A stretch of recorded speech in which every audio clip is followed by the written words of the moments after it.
morning, everybody. Father, good morning, good morning, good morning. Happy Friday. We did it. We all did it. We made it. Kim, oh, we missed you, Kim.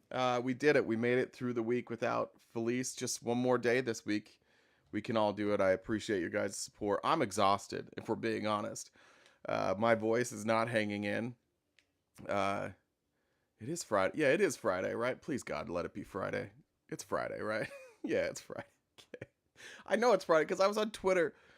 Listen, Twitter struggles. I was looking at what was trending, and Good Friday was trending, and I was like, what the? It's not Good Friday, and it was just people saying like, have a good Friday.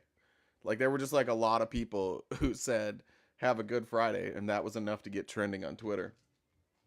I don't think things are going very well over there at old Twitter. Good morning. Yeah, guys. Felice is fine. I promise Felice is fine. She just has other responsibilities that she needed to take care of. She's good. I talked to her this morning. I talked to her last night. I floated some conspiracy theories by her last night when I was extremely high that I'm not sure I feel confident about. You guys tell me. You guys tell me what you think. I thought it was weird how agreeable Trump was being yesterday, and I think there's potentially a lot of reasons for that.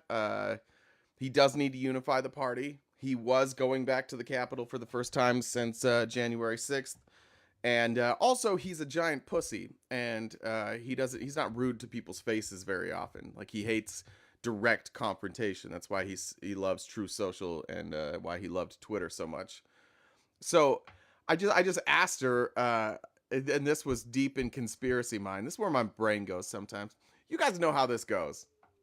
If we all get to, I guess we all, probably most of us have days where we just expect like the worst to happen, and that's kind of like where we're at with Trump. We just expect the worst to happen all the time. So I was reading about that, and then the next story that came up was about the Putin's navy arriving in Cuba. And I don't think this is that crazy. I really don't think it's that crazy that Putin doing this now for the first time since 2019, right? Right before an election year, is doing this right now. I think that Putin would love to see Trump back in office. I don't think it's that big of a stretch to say what Putin's doing is an attempt to make us feel unsafe, so that we'll vote for Trump. Have I watched Day of Rage on YouTube? Maybe. What is it? Is that the whose documentary is it? I'm assuming that's January 6th, right? Day of Rage. Actually, I can just look it up. I got a computer right in front of me. Let's see. Day of Rage. Oh, that's the New York Times one. Yeah. I saw that one. Great one. Highly recommend. Highly recommend. Let's jump right in. Let's see where I wanted to start. Let's just start with being silly though. So after all that, anyways, Felice is fine. Um, she marginally agrees with what I said, but I went over to Twitter. It's Trump's birthday today. If you guys haven't already sent him a card, make sure to send Donald Trump a card. And that was trending, but I wanted to pull this up. So, oh, now they have to add new one. Oh, they've added new ones. Hold on one second. Now we gotta see. There was Happy Birthday was trending. Now there's also Happy Birthday President Trump, which is 52,000 posts. But let me find the Happy Birthday. All right, let's do this. Ah, I don't know what that was. Something just fell. Sorry, guys, going slow on this. Damn it, where did it go? This sucks.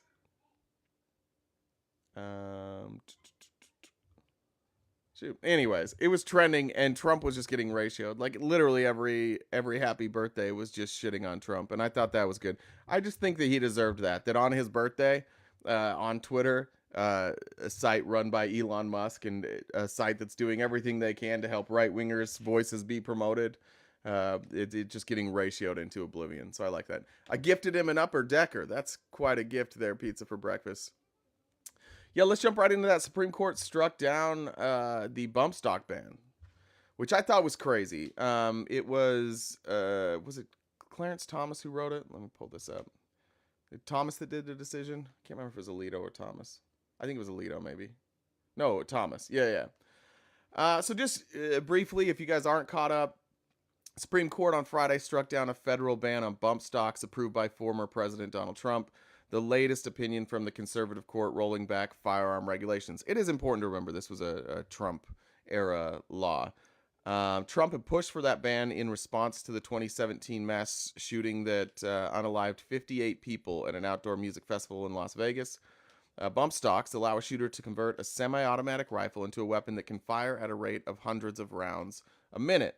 Thomas, in his opinion, said a bump stock does not convert a semi-automatic rifle into a machine gun any more than a shooter with a lightning-fast trigger finger does. Okay. Well, humans don't have lightning-fast trigger fingers. So, yeah, like in a world where your trigger or your finger could move as quickly, then yes, in a world where that exists, this would be the same thing. It's not the same thing. There's no such thing as a lightning fast trigger finger. Nobody has that. Even with the bump stock, a semi-automatic rifle will fire only one shot for every function of the trigger. Yeah, that's the argument here. And this is what I think this is what's frustrating about this ruling is that like this Supreme Court and maybe previously they just look for loopholes. They look for ways to get out of ruling on things. And that's what I thought here was I don't think there's anybody who could make a reasonable argument that bump stocks should be allowed when machine guns are not allowed. Right? I've never heard a coherent argument why bump stocks are good, but machine guns can't. Now, there's people who say that both types should be legal. I've heard that. That makes sense. At the very least, it's logically consistent. This all started with a Texas gun store owner, Michael Cargill, who purchased 2 bump stocks in 2018 and turned them over to the government after a prohibition was implemented and then promptly sued to get them back. The federal rule made possession of a bump stock a crime punishable by up to 10 years in prison. There's your, by the way, 2A friends. The only significant legislation we've had on 2A in the last 12 years, it was Donald Trump. Just so we're clear. Though the case didn't rely on the Second Amendment, it did put the debate about guns on the back on the court's docket in one of the most closely watched controversies this year. In that sense, the decision was the latest from the High Court to side with gun rights groups. President Biden said in a statement later Friday that the ruling strikes down on important gun safety regulations. Americans should not have to live in fear of this mass devastation. I have acquaintances who were there in Vegas, and I know that to this day, like it's still, like they can still hear the sounds. I've seen the videos. It was devastating, right? And that's all in the amount of damage they did was directly related to the fact that they had a bump stock. I just don't think this is. I don't think this is a win for Americans. I don't think it's a win for people who want to keep their Second Amendment. I don't think it's a win for anybody. Hold on. Sorry, my dog came in. Can you? Who is it? It's Rose. Will you take her? Thanks, baby. Yeah, thank you.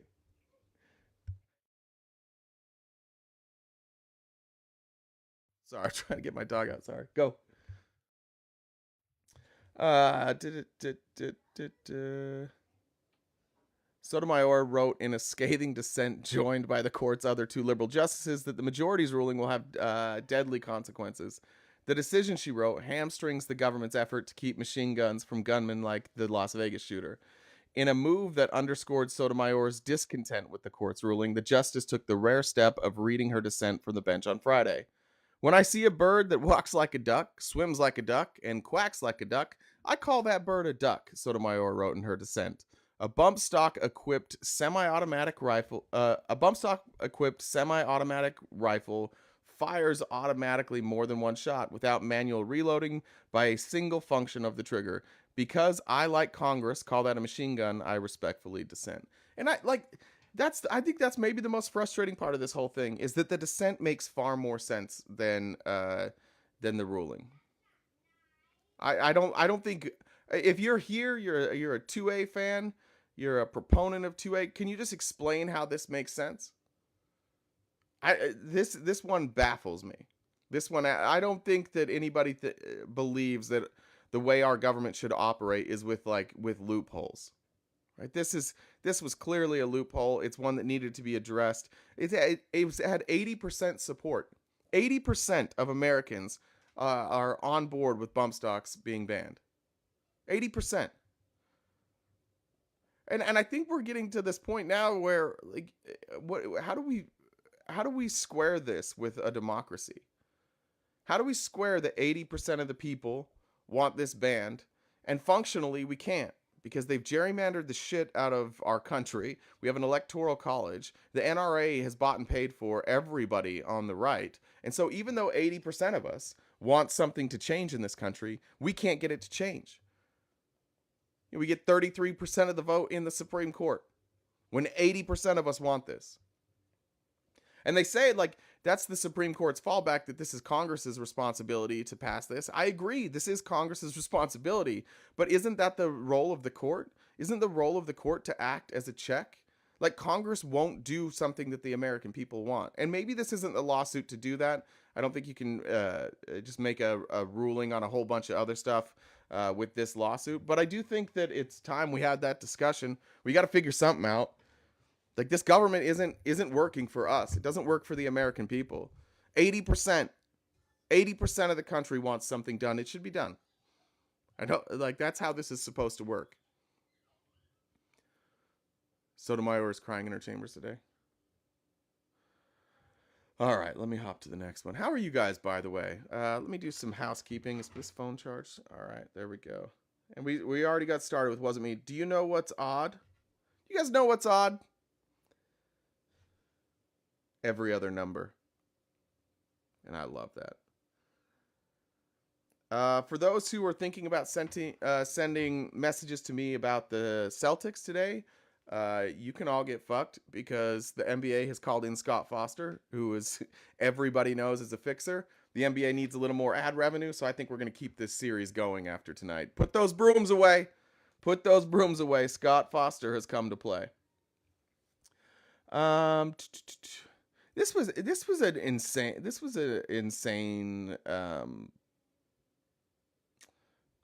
let me skip that actually. I'll get to that later. This was a story from the Washington Post that I found extremely interesting. This is from Philip Bump. The title of this article is "How much of the drop in traffic to right-wing sites is Facebook's fault?" And this is look at me, I'm remembering the number too. This is number 3 on the outline. A few days after the riot at the Capitol on January 6, 2021, I picked out a bit of data that seemed as though it offered some insight into how so many supporters of Donald Trump had become convinced that the 2020 election was stolen. Part of it was Trump's incessant claims that it had been. Those claims were amplified by his supporters, including those who saw an opportunity to build followers or vacuum up donations. They also were echoed in the broad right-wing media universe, as well as on putative news sites and by commentators who stood to gain the personal benefits that would flow from aligning with Trump's arguments. At the time, there was an active Twitter account that grabbed data about Facebook usage from the site Chartbeat, which tracks social media metrics. Called Facebook's Top 10, it showed the points of origin of the 10 most popular link posts on any given day on the social media behemoth. Between Election Day and January 6th, so November till January 6th, about a third of the 10 most popular link posts were to right-wing sites or activists, including the Trump campaign. So 30% of the biggest posts on Facebook every day for 3 months directed right back to right-wing media. Which is interesting. Like, it's a little bit funny to me that the outrage by the right essentially caused Facebook to say, or Meta, whatever they are now, to say, we're not doing politics anymore. If any of you are here that are content creators that do like political content, you'll know that, sorry, that was weird. I got a weird pop-up there. You'll know that it's hard now to market your content on Facebook or Instagram. Like, they really suppress that. So it's interesting that like the very thing that elevated conservatives, the one thing that was like keeping them going, is something that they then fought against. And why? because people online are mean to Donald Trump. There's people that aren't nice to him, and he's very, very sensitive. And there's also fact checkers online, and that bothers them. And so they went on this whole rampage of bringing in the Twitter files with Matt Taibbi. They've hosted Mark Zuckerberg. They brought everybody in. They grilled them about the politicization and their choices of what content to promote. And Facebook was the one that was doing the most help for Republicans. What's important to understand, though, is that this wasn't exceptional. It was often the case that right-wing sites, such as those run by commentators Ben Shapiro or Dan Bongino, I hate saying that name, so shout out David wherever you are. I know you're still listening to Dan Bongino. It had been clear since 2016 that social media news about Donald Trump, accurate or exaggerated, fared better than other political content did. The prominence of right-wing voices seemed to reflect that. But it was also, here's where it gets interesting, right? So were they that popular? That's like 3 out of 10 posts were led to right-wing sources. Were they actually that popular? It's partly because of decisions made by Facebook. Reporting in 2020 suggested that the company's tweaks to its algorithm, the code that decides what people see, were weighted to advantage right-wing sites, in part because objective efforts to uproot misinformation disproportionately resulted in right-wing sites being demoted. So Facebook had to change their algorithm in 2020. This is when Republicans completely lost the plot. And Facebook was catching all this heat because they're like, shit, we've got a problem. When we use fact checkers, the right-wing people's posts get demoted because they're full of lies. But then the right-wingers get really, really upset about us, and they're not seeing those posts anymore. So what are we going to do? Are we going to let like free speech and free markets take over? No. We're going to tweak our algorithm to adjust for the fact that Republicans are fucking lying. Where do we go? NPR wrote a story in 2021 noting how Ben Shapiro had built a media empire on top of his Facebook success, thanks to the site's algorithm and thanks to conservative content driving more of the engagement that Facebook sought. Eventually, though, Facebook decided to scale back how much political content was making its way into people's feeds. The effect on the top 10 link posts was dramatic. In 2021, links to Shapiro's page made the top 10 lists 235 times. So out of the that's daily, right? So out of the 365 days of the year, 235 times Ben Shapiro's page made the top 10. In 2022, that number dropped from 235 to 175. If your math folks out there, if there's non-Republicans in the chat, you probably know that that's 60, but for the Republicans in the chat, it's 60 times less. In 2023, 16, down from 175 to 16. Bongino went from 173 appearances in 2021 to 30 last year. Let's see who's here. Oh, that's Jen. All right, Jen, let me pull up Discord. Sorry. Good reminder. All right, I'm there now. The top 10 account created by the New York Times' Kevin Roose stopped updating last June, a few months after Twitter changed how publishers could automatically publish to accounts. This history is worth revisiting now because of a report from The Atlantic. Written by Washington Post veteran Paul Farhi, it notes that conservative and right-wing media sites have seen massive drops in traffic.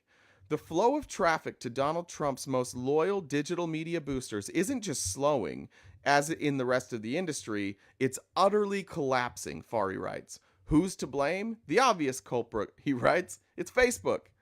The British site Press Gazette published data looking at how Facebook's referral traffic, that's the links that Facebook uses to bring you in from other sites, has dropped across the media landscape. The Washington Post has seen referrals drop, as have right-wing sites such as Fox News and the New York Post. The effects are particularly stark for smaller sites, according to Press Gazette's analysis. The smallest sites in analysis now saw Facebook referral traffic at only 2% of the levels they saw in 2018. Remember, Donald Trump's rise was largely due to the amount of free publicity that he got and the unchecked posting that you could do on social media sites. And again, it's just interesting to me that the people who have screamed the loudest about social media and its effects are the ones that are being hurt the most. Uh, the analysts didn't include American right wing commentary sites, but it's safe to assume that the effects are similar. Fari's report prompted some musing about whether the effects of Facebook shifts were generally a function of Facebook's audience. After all, Facebook is understood to be more popular among older Americans than other social media sites, and less popular among younger Americans. Older Americans, as you likely know, are more likely to be Republican. You fucking olds. Knock it off, olds. You don't have to, when you get older, you don't have to be dumber. Shout out to all the olds in here who aren't dumb. Shout out to all the olds. I'm approaching the olds. I can't wait to be an old. Analysis from Pew Research Center, though, suggests that Democrats and Republicans are about as equally likely to use Facebook, in part because older Americans use social media less than younger. They are also less likely to report using Facebook. In an analysis from Pew published this week, Republicans were more likely than Democrats to say that politics doesn't belong on Facebook. That broader data, measured after Facebook shifts, probably masks that a subset of conservative Americans were very active on Facebook in and around 2020 and very actively engaged in political commentary. That's obvious from measures like the top 10 account. Again, it isn't only right-wing sites that saw traffic evaporate after Facebook tweaked its algorithm, but it is likely the case that some of those sites were more reliant on traffic from Facebook, and that decline in referrals had a disproportionate effect. So here's what it's telling you guys.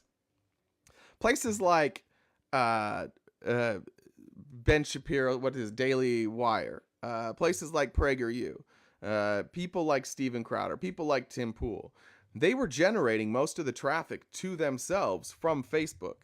That's what they're saying here is like this has absolutely hurt right-wingers more than it's hurt people on the left. I wish it was easier on Facebook to grow an audience now. Doing politics, it's impossible. There's nobody that's growing right now that's political on Facebook or Instagram. It's kind of a dead space. In fact, I regularly just forget to post over there. So, anyways, I thought you guys would enjoy that story. Sorry about the shots at our older folks. We love you. We respect you. We want to be just like you. I apologize for that. Unless you're a Republican, in which case, be better. Just be better. Do you guys mind that I do like Arizona news? I hope you don't, because I know I've covered a lot of local Arizona stories and most of you aren't here, but I do want to just kind of highlight some of the shit that we have going on here in Arizona. So let me pull this story up. There we go. It's from Arizona Central, and this, I think everybody really reported on this, so I think it's become a national story now at this point. Justice Department reveals Phoenix police violated civil rights and used illegal excessive force. Basically, Phoenix Police Department routinely has been caught engaging in a pattern of using unlawful force, disproportionately targeted people of color, and routinely violated the rights of protesters, people experiencing behavioral health issues, and unhoused people, according to the U.S. Department of Justice. I'm not in any way a victim, but I do know this. When we had the BLM rallies, one of the most disgusting things I've seen by police, as far as like just like sheer corruption, not just it wasn't that violent, but just the sheer corrupt nature of the police. There were BLM rallies down in Phoenix, and there were no problems. It was largely peaceful. But it was also during the time when COVID was coming around. So while the rally was happening, no, it wasn't. I might have made that part up. It may not have had to do with COVID. Now I'm trying to figure out what year that was. Now I can't remember if it had anything to do with COVID. I apologize. Let's pretend it didn't. But anyways, as people were out there marching, the city decided to put in a curfew. And they made that curfew go into effect that day. So while people are out protesting, they put out a curfew, which of course nobody's going to know. And then they blocked all the exits or the on-ramps onto the freeway, and they were just pulling people over and ticketing them, right, for curfew. Thousands of curfew tickets were issued. It was disgusting. So this isn't surprising. It was that year. It was 2020. Thank you. Appreciate it. My years are all fucked up. That whole 4-year stretch. We had COVID. I had a child. I sold my business. My entire life changed in that period. So that felt like a decade.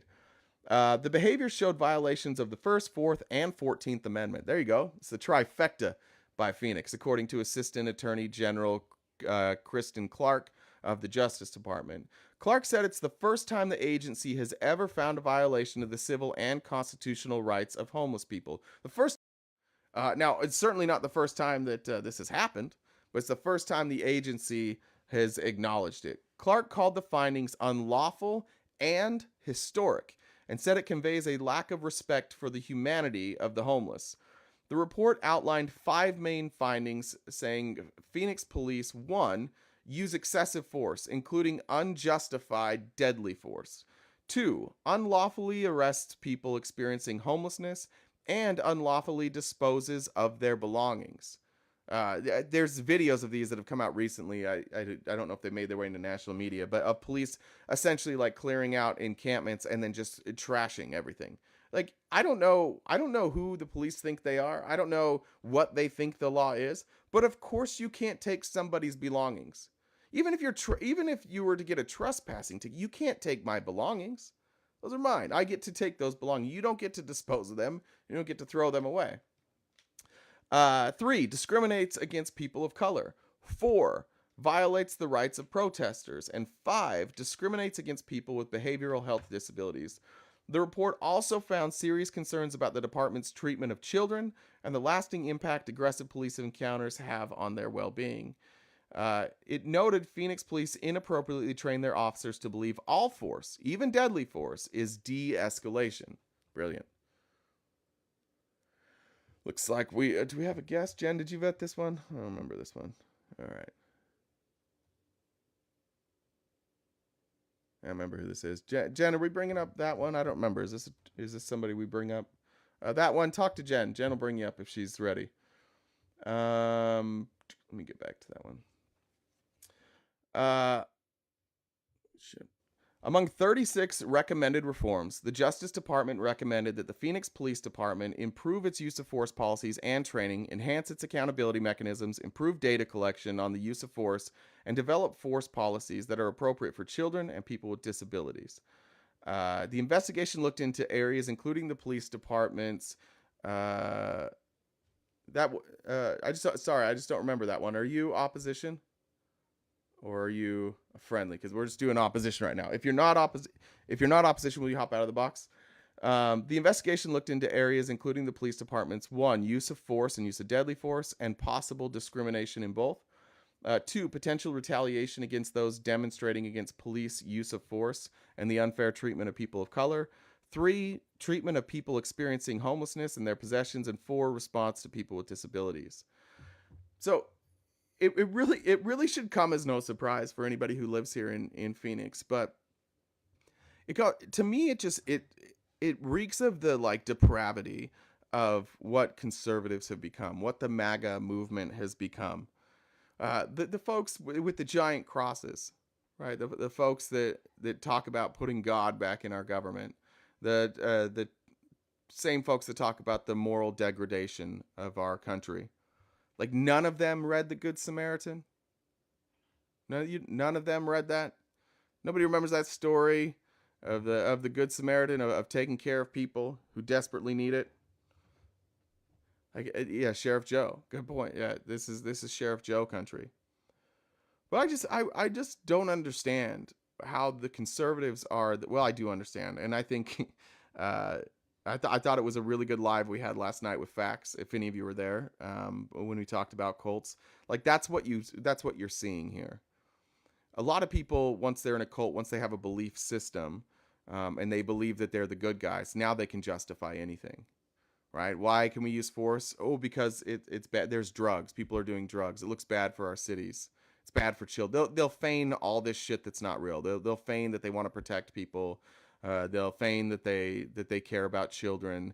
They feign that like they care about the health of these people, and yet they'll do nothing. They won't offer any sort of assistance, and then they praise these police when the police come in and use excessive and sometimes deadly force. You guys like that last night? I talked to I shot Danielle a message. I think we're gonna work on. I may just guest on her podcast. I'm not sure, but I really enjoyed that last night. The investigation also delved into claims of activists, protesters, victims, and their families, the stories of people who interact with police, and the findings of investigative reporting in the Arizona Republic and elsewhere. The city cooperated by handing over 180,000 documents, 22,000 body worn camera videos, 20 terabytes of data, 200 emergency 911 calls to the feds. Federal officials conducted more than 130 interviews with city employees and took part in 200 hours worth of Phoenix police ride alongs. And this wasn't just some bullshit investigation. 180,000 documents, 22,000 body worn camera videos, 20 terabytes of data, 200 emergency calls, and 200 hours of police ride alongs. I think that we would all probably agree that's sufficient to evaluate how the Phoenix police are doing. I think that's probably good, right?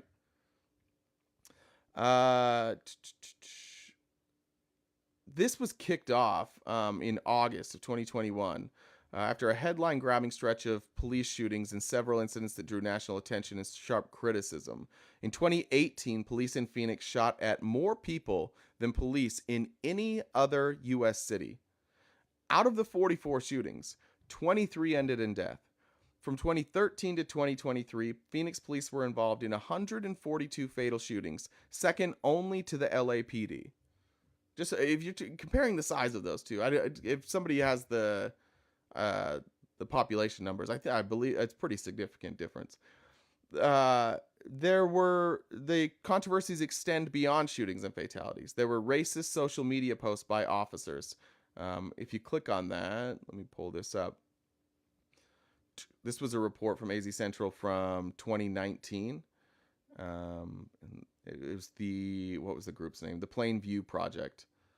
Their database identified 75 currently employed Phoenix police officers and another 22 retired Phoenix police officers who posted offensive speech. The department was made aware of that. They went to the website and they virtually did nothing. But just let me get back to the story here. Where were we at? There we go.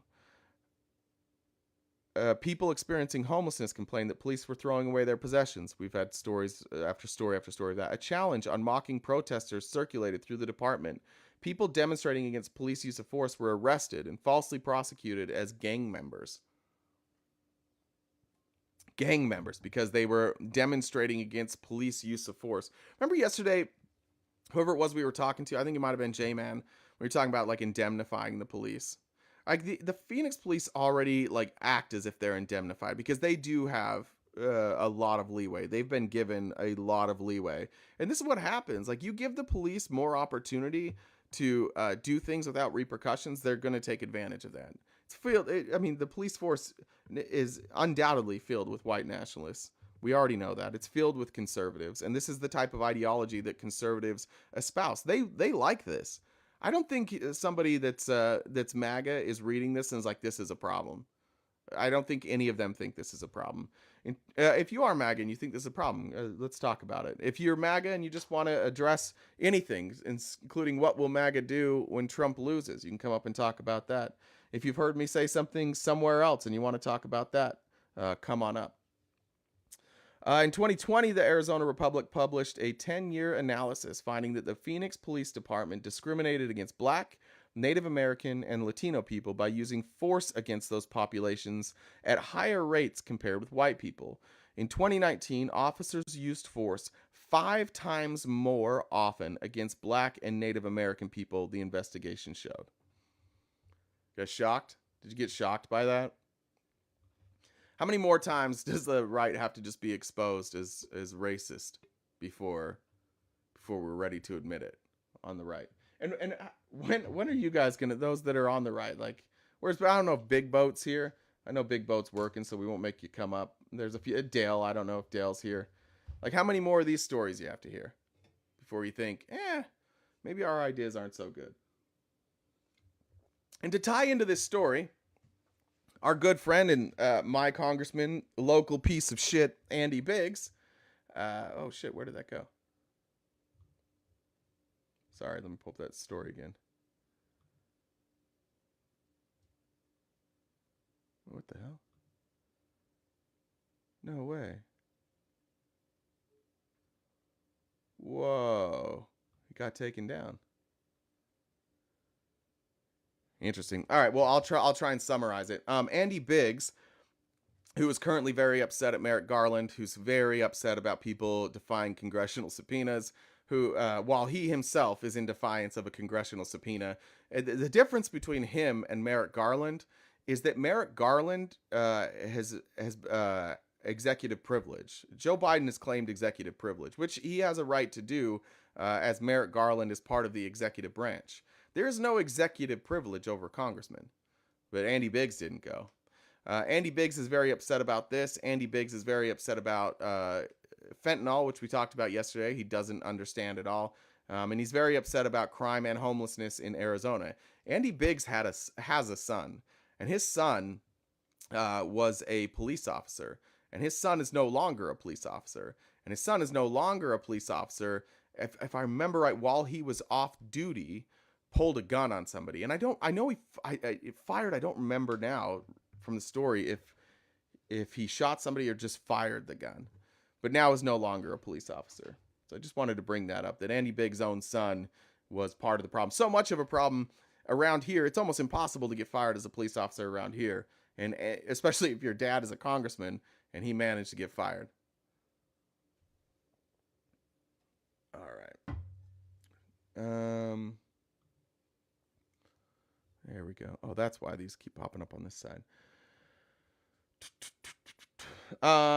Just as a reminder, above me right there is the Cash App and the Venmo. If you'd like to donate to our cause, you can feel free to do so. I will read any comment that you read.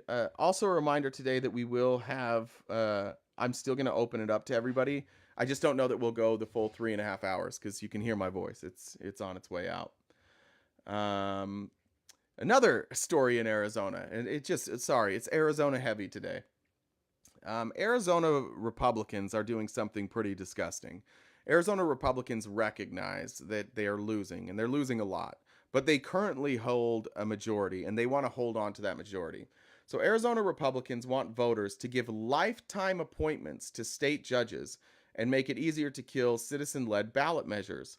On Wednesday, GOP lawmakers in Arizona pushed through several ballot referrals, including one that would eliminate term limits for judges across the state. Aren't you guys the term limits people? Aren't you guys like everything's too corrupt, we gotta have term limits? Isn't that you? Every time one of you guys gets dunked on in a debate, you're like, I just think everything, it's both sides and we need term limits. That's you guys, right? Superior Court judges in Arizona generally serve for a period of 4 years before facing re-election, while state appellate judges and Arizona Supreme Court justices hold office for 6 years. But remember, Republicans have control right now, and two of their candidates are in a little bit of trouble, right? Or two of their judges are in a little bit of trouble. Senate Concurrent Resolution 1044 would append that, making judicial terms indefinite and dependent on good behavior instead. The Arizona Commission on Judicial Conduct, which is made up of 11 members, including judges, lawyers, and 3 members of the public, would be in charge of deciding when a judge violates that standard. So just like our Supreme Court, I guess they're learning, hey, if we insulate ourselves enough where we are the ones that are in charge of our own rules, we'll be fine.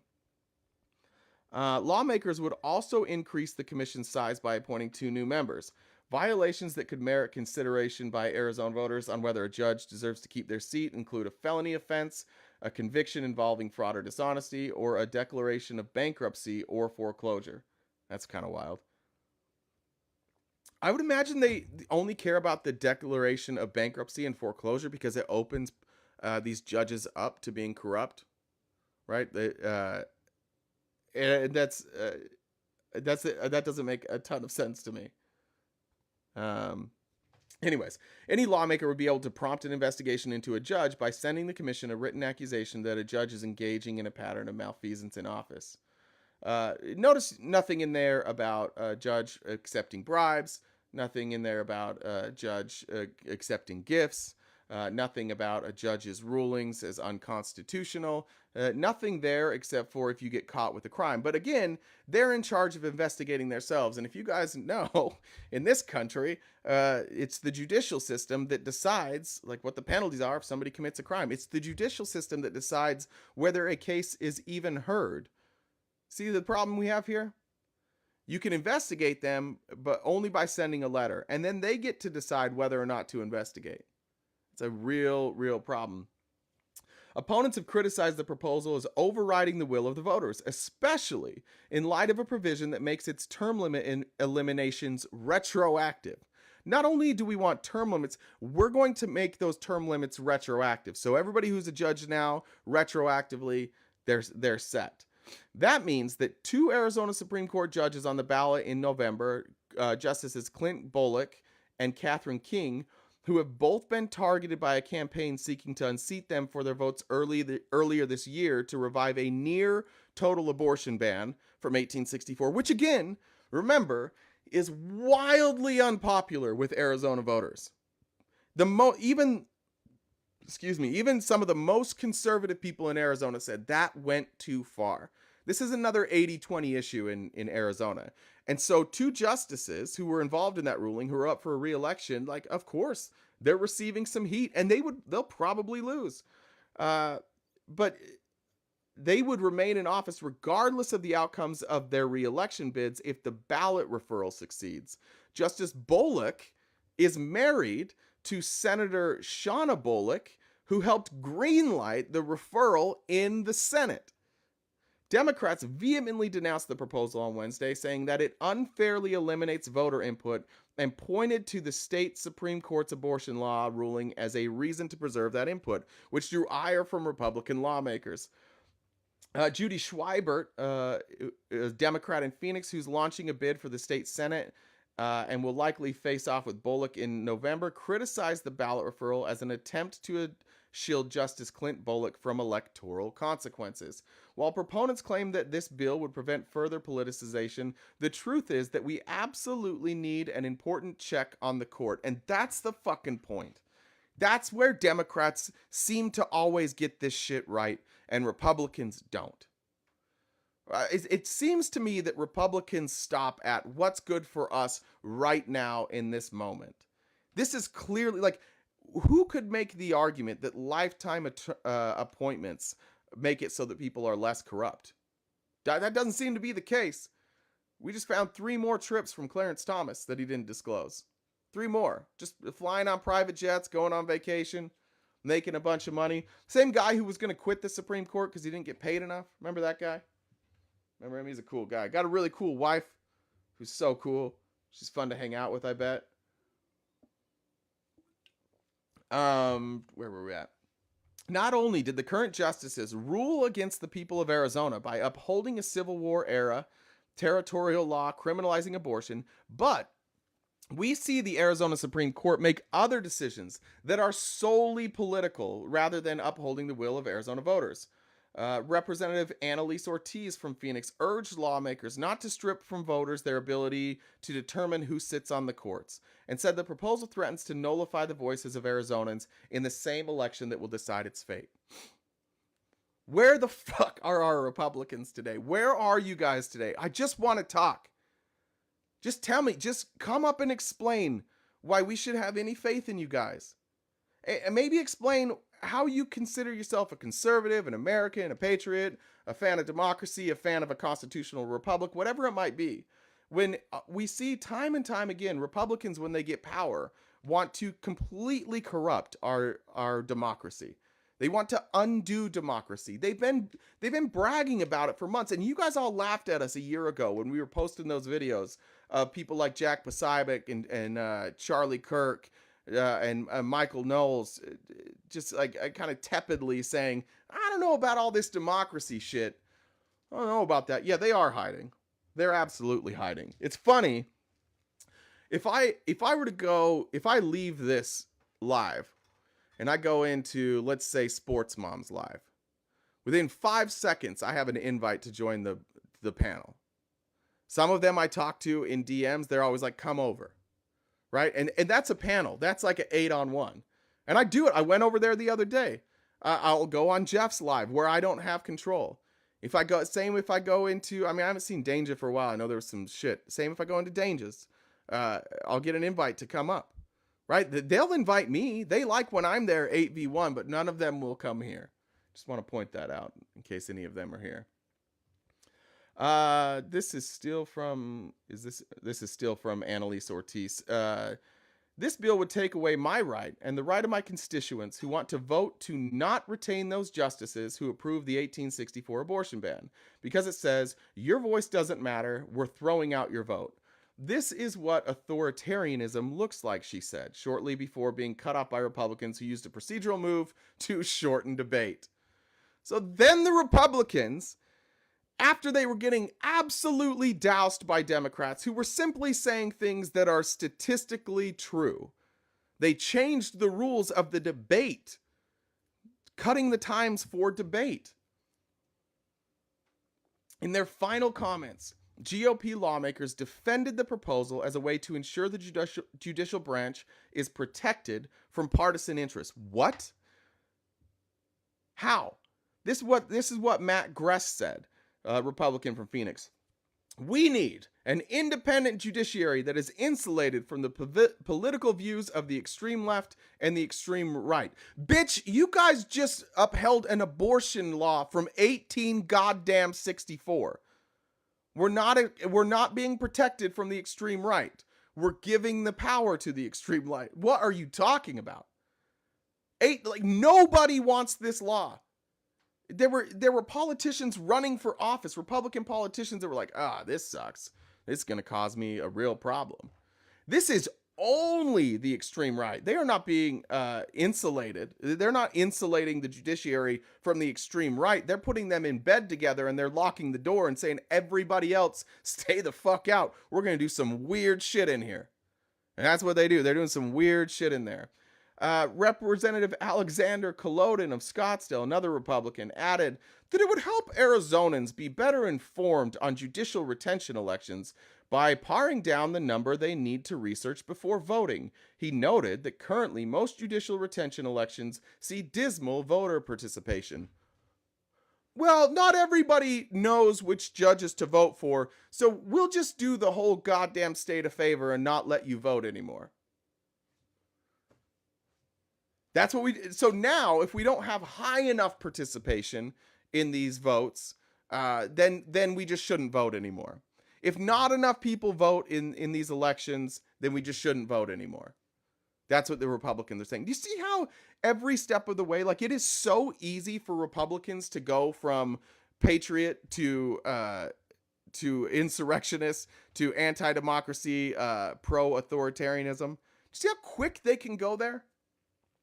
And all it took for them was them realizing, oh shit, we're going to lose a little bit of power. And suddenly the pro-democracy crowd's like, fuck democracy.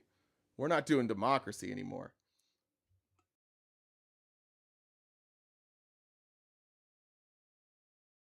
I don't know how to turn off those. Does anybody know, if anybody knows how to turn off guest host invites, will you let me know?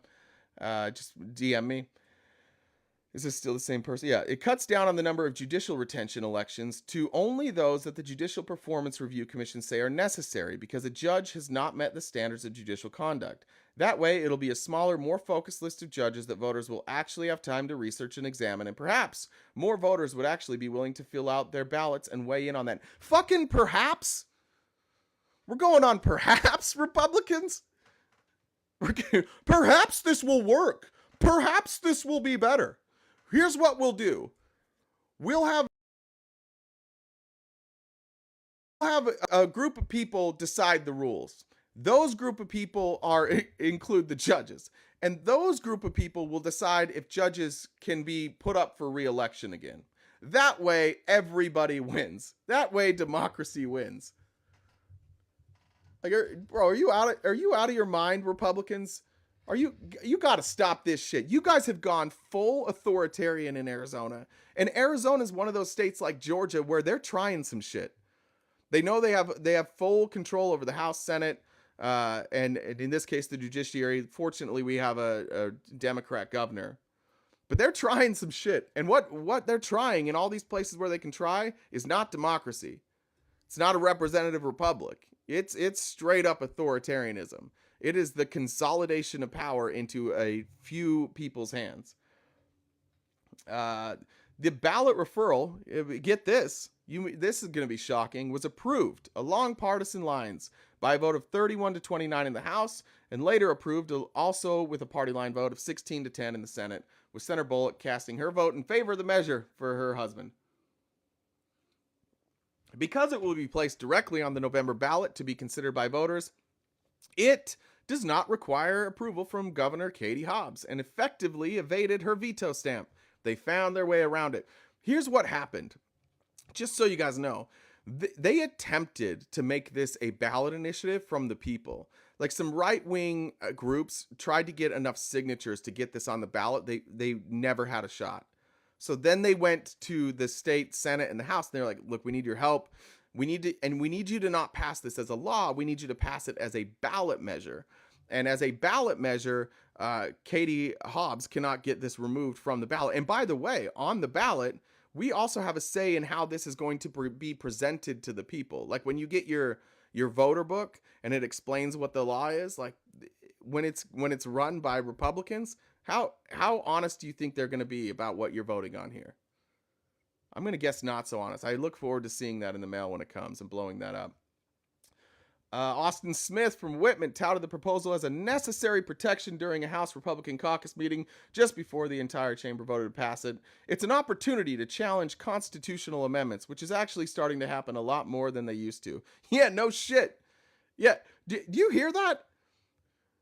Who is the one who are the people trying to tear down the Constitution? It's Republicans. They're they're looking for any loophole out of any constitutional amendment. Why? They want to go backwards, guys. They want the protections that we've put in place, the progress that we've made, they want to go backwards. That's honestly fucking annoying. But a third proposal sent by GOP majority to the ballot on Wednesday was Senate Concurrent Resolution 1012, which if passed by voters would make rules enacted by state agencies dependent on the approval of the state legislature. You hear that? Third proposal, GOP sending this out there, it would make rules enacted by state agencies only applicable if the Senate approves them. So let's say you put a law in there that says like senators, or let's say that you're investigating senators for taking money where they're not supposed to, and these regulatory bodies come out and they're like, hey, we've got a problem, and the Senate can just be like, nah, never mind, we're changing the rules. Do you see how they're protecting themselves from litigation every step of the way? Who does that doesn't have a plan? This is where like it's Friday. So I'm going to get a little conspiratorial, and I'm going to say from the beginning, like, I get this as a conspiracy theory. 100%. All conspiracy theories are wrong until they're proven true. So I could very well be wrong. But here's what I see out of the Republicans nationwide. I see an understanding that they're losing. I see an understanding that this may be their last hope. Not necessarily Republicans' last hope, but like this version of Republicans' last hope. This MAGA ideology. This is it. They know it's not a winning subject for them. None of their proposals are winning. This is their last chance. And this is why I'm telling, like, we say this every election, that it's the most important election of our lifetime. And first of all, like, yeah, most elections are the most important elections of our lifetime. Most of them are. But this one is, I think it's important because I believe in democracy. I believe that the people who live in this country should be the ones that decide what our laws are. And sometimes we get those laws wrong. And sometimes I'm on the minority side of those laws. But I would rather have that system than a system where, even on our side, where we just got to choose all the laws.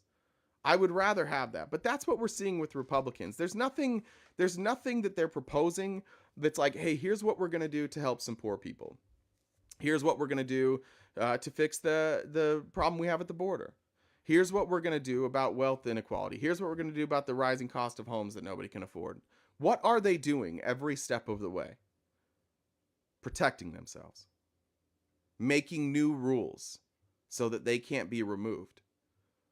And I would just ask conservatives, like, are you winning? What have you gotten in the last 8 years that you wanted?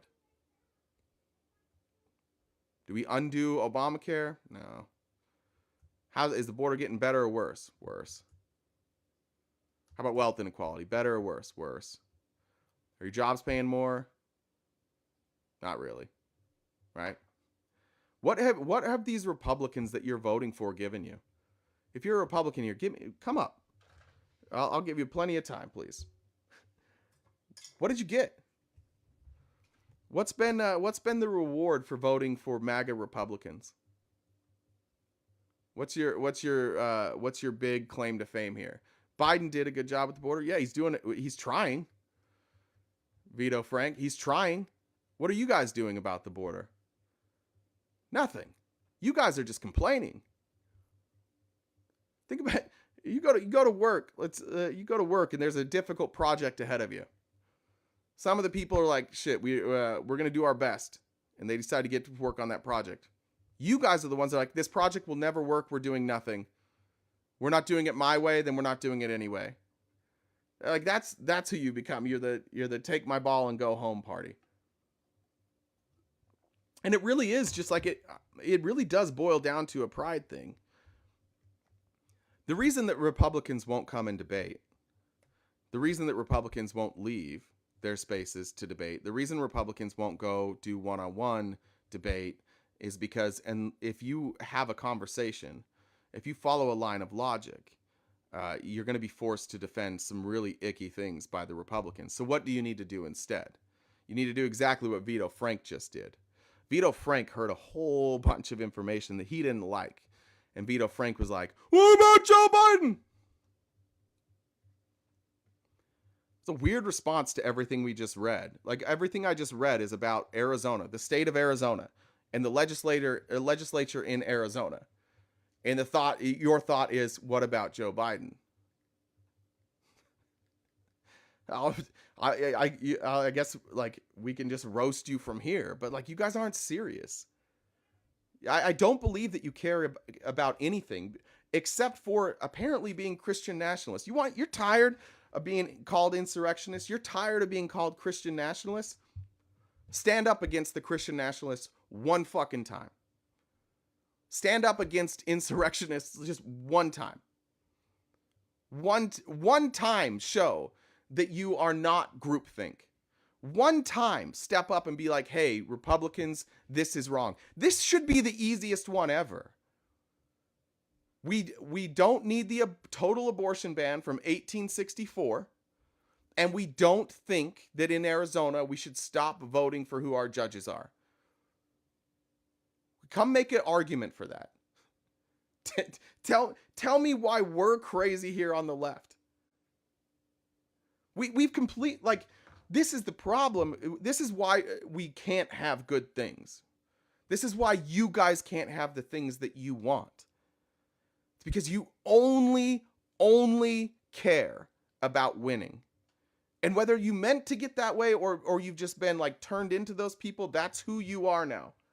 If you cared about accomplishing things, if you cared about getting an agenda done, you would have abandoned Donald Trump forever ago. And take out all the things I hate about Donald Trump or you hate about Donald Trump. Take that all out. Or that you love about Donald Trump. Take it all out. Is he popular? No. Everybody he's ever worked with can't stand him. 40 out of 44 members of his cabinet will not endorse him, and many of them also won't vote for him. Hey, who's the person that left Obama's cabinet and said, I'm voting for the other guy? Who's the person that left Obama's cabinet that said, I'll never vote for him again? Go to Bush. Go to Clinton. Go to Reagan. Go to Carter. Give us a number. 40 out of 44? 40 out of 44 people that worked in his administration, in his cabinet, are like, pass, no thanks. Yeah, like Look, if somebody if somebody as awful as Drew can figure this shit out, just kidding, Drew. I saw you in there. You're not awful. By the way, Drew was having a nice moment yesterday in that live. I saw like multiple lefties saying, "Good job, Drew." Well done, Drew, yesterday. Someone told me this morning that well, I don't want whatever. I'll say it. Someone this morning told me that Maud thinks she's getting an invitation to Mar-a-Lago for some event, and they're like, they just mess. I don't off the top of my head, I can't remember who it was, and I'm sorry. Um, they're like, what do you think? Like, do you think that's real? Of course, I would think that's real. Of course, like that's the perfect person. That is the perfect MAGA. Bury your head in the sand, deflect, deflect, deflect. Like if anybody's going to get to Mar-a-Lago, you're not going to get if you think you're getting to Mar-a-Lago because you're intelligent, or you think you get to Mar-a-Lago because you have good ideas or you're popular. No, no, no, no, no. You get to Mar-a-Lago if you are a Trump sycophant and if you can provide any value to him at all. I would probably argue that the engagement numbers for her might not be good enough to warrant an invite, but yeah, like that's who they're looking for. And that's who, frankly, you guys are looking for. And I think that's why it's dead on TikTok right now. There's this story. Let me find it. This will be a good time to pull it up. There was a story I read in the Washington Post yesterday, and I thought this illustrated it well. This is from Taylor Lorenz. Awesome. Let's see. But I thought it was a really, I thought it was a really clear picture into one, just how little people know about TikTok. Just how little people know about like engagement on TikTok. But this is in this story in 2020, hundreds of top TikTok content creators banded together in service of a single goal: get Joe Biden elected. They posted videos, hosted online events, and spent hours educating followers to help Biden defeat Donald Trump. I wasn't on TikTok in 2020. Were you guys on TikTok in 2020? Raise your hand if you were on TikTok in 2020 and remember the hundreds of TikTok content creators who banded together to get Joe Biden elected. Is that true? I mean, I'm sure it was somewhat true. Give me a smiley face if you remember that happening. Okay, so some of you guys have been on here a while. Yeah. Okay. No. I watch funny videos. I was here. Somewhat true. Okay. I think somewhat true. Who said that? Who said somewhat true? Sarah. I think somewhat true is probably correct because I went and I looked. 4 years later, the coalition, once known as TikTok for Biden, is now called Gen Z for Change. You can look this up if you'd like. So if you go, just search Gen-Z for Change. And so far, it has not endorsed Biden's reelection. Biden is out of step with young people on a number of key issues, said the coalition's founder, Aidan Cohn Murphy. Raise your hand if you know who Aidan Cohn Murphy is. Who called the frustrations of young progressive leaders a barometer of widespread dissatisfaction among Gen Z voters. There's one yes, a lot of no's. Okay. Across TikTok, Instagram, YouTube, and Twitch, anger and resentment toward Biden are boiling among Gen Z content creators who say they feel disaffected and betrayed by Biden's positions on an array of issues, including the war in Gaza. I would probably argue exclusively the war in Gaza. Jen told me she joined TikTok in 2020 to get away from the toxicity of Facebook. Also, the climate crisis and the president's decision to support a potential TikTok ban. The rift has been exacerbated by the White House's evolving strategy of courting friendly influencers while shutting out others who have been critical of the administration. I don't think that's true. Honest to God, like, I haven't ever spoken to Harry or Chris. I think I've talked individually to basically every other content creator, big content creator on TikTok, most much bigger than me. I can't speak for Harry or Chris because I've never sat down and talked to them. I've heard rumors that they get some money. I know that they've been invited to events, and I think that like they are. I think both Chris and Harry operate in a with the goal in mind to get Joe Biden elected. I think that's fair. I think that those two specifically are very bright, and I think they're right. But I do think that like their goal is a partisan goal. I think that's probably fair, right? Does anybody disagree with that? That Chris and Harry, like, not saying they're not educated, not saying they're wrong, but like largely their goal is to promote Joe Biden. Yeah. Anyways, those two are massive. Has anybody looked at this group, Gen Z for Change? Go look at their numbers. Go look at their engagement numbers. Look at their views on their videos lately. I'm getting more views than that. And I'm not big. I mean, I certainly know Tommy's getting 20x their views. Parker's getting 20x their views. Good Trouble's getting more views than them.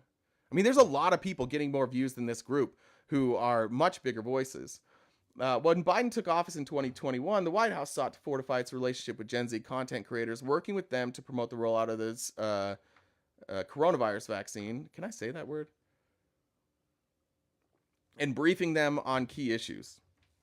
At one such briefing on the war in Ukraine in 2022, Press Secretary Jen Psaki and Matt Miller, Special Advisor for Communications at the White House National Security Council, told influencers that Biden viewed them as the new media and would strive to keep them informed. I've never been invited to any sort of press event. I don't know of anybody who has outside of Chris and Harry. I have no idea. I don't know how big those are or who was even invited, but I do know that the biggest content creators on the left have never mentioned that, not once. And none of them seem to have a real big problem with Joe Biden either. I've noticed that there have been a lot more events with creators, but the creators that are getting invited are the creators who are very pro-Biden and just parroting talking points or sharing photo ops of them smiling with the president. Not the creators who've been critical, said Khalil Green, a history content creator and education advocate in Washington. This feels like fucking sorry, I'm going to stop trying to say the F word so much.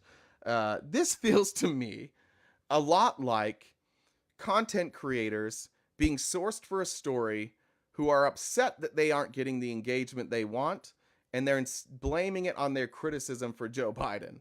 I've never got an invite from Joe Biden. I don't think Parker has. I don't think Dean has. I don't think Tommy has. I don't think Jones has. I don't think T has. I don't think Mishi has. I don't think Good Trouble has.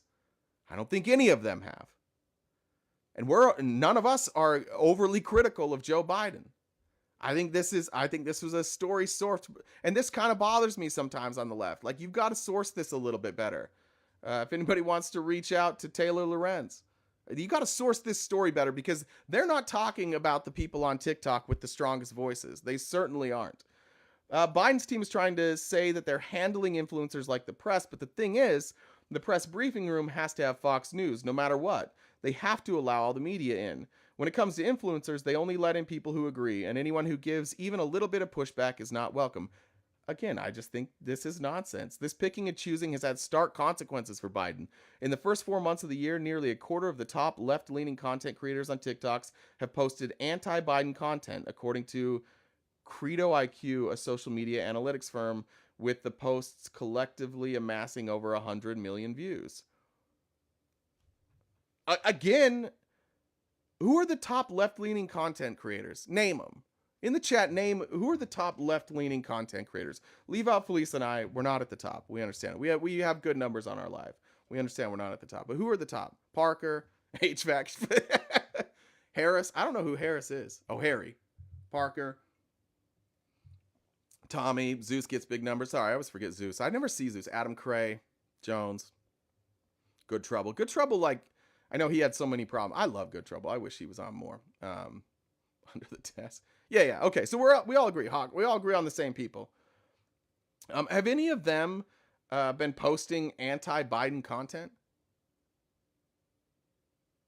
Not that I would care if they did. I think I've probably said some things critical of Biden. Not that I would care that they did, but I certainly haven't seen it. Yeah. So what you're seeing here, and this is where I think the reporting goes south. Credo IQ is looking at social media analytics according to engagement. And what do we know about engagement? You watch something because you love it, or you watch something because you hate it. It's something as like when we make videos, I'm not very good at, and some people are much better, and I'm trying to get better at it. But you kind of have to decide like what's your audience. Are you going to have an audience of people who love you, or love this message, or an audience of people who hate this message? Like one of those two things. You have to create an emotion for something to be viewed. So the fact that these have over 100 million views, if somebody claims I'm a lefty and I don't like Joe Biden, you know who's going to repost that? You know who's going to engage with that? You know who's going to cross-platform promote it? Republicans. Right? This is such a self-sustaining prophecy here, and I feel like this reporting is moronic. Much of the anti-Biden content is being posted by young, non-white liberals with shared ideology that the U.S. government and specifically Joe Biden want to stop the flow of free speech and information. I don't think so. I really don't. I don't see the attacks on Joe Biden from the left being about free speech. This article is horrendous. And to have it come out of the Washington Post, who's a place that I really respect, I thought this was moronic. No, what's the criticism of Joe Biden? Taylor Lorenz is who wrote this. Everybody knows what our criticism of Joe Biden is, and our friends on the left that are more left of us. What's the criticism?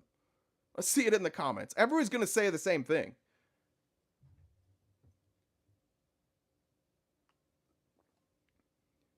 What's the main thing we criticize Joe Biden for on the left? Gaza, Israel, Gaza. That's the big one.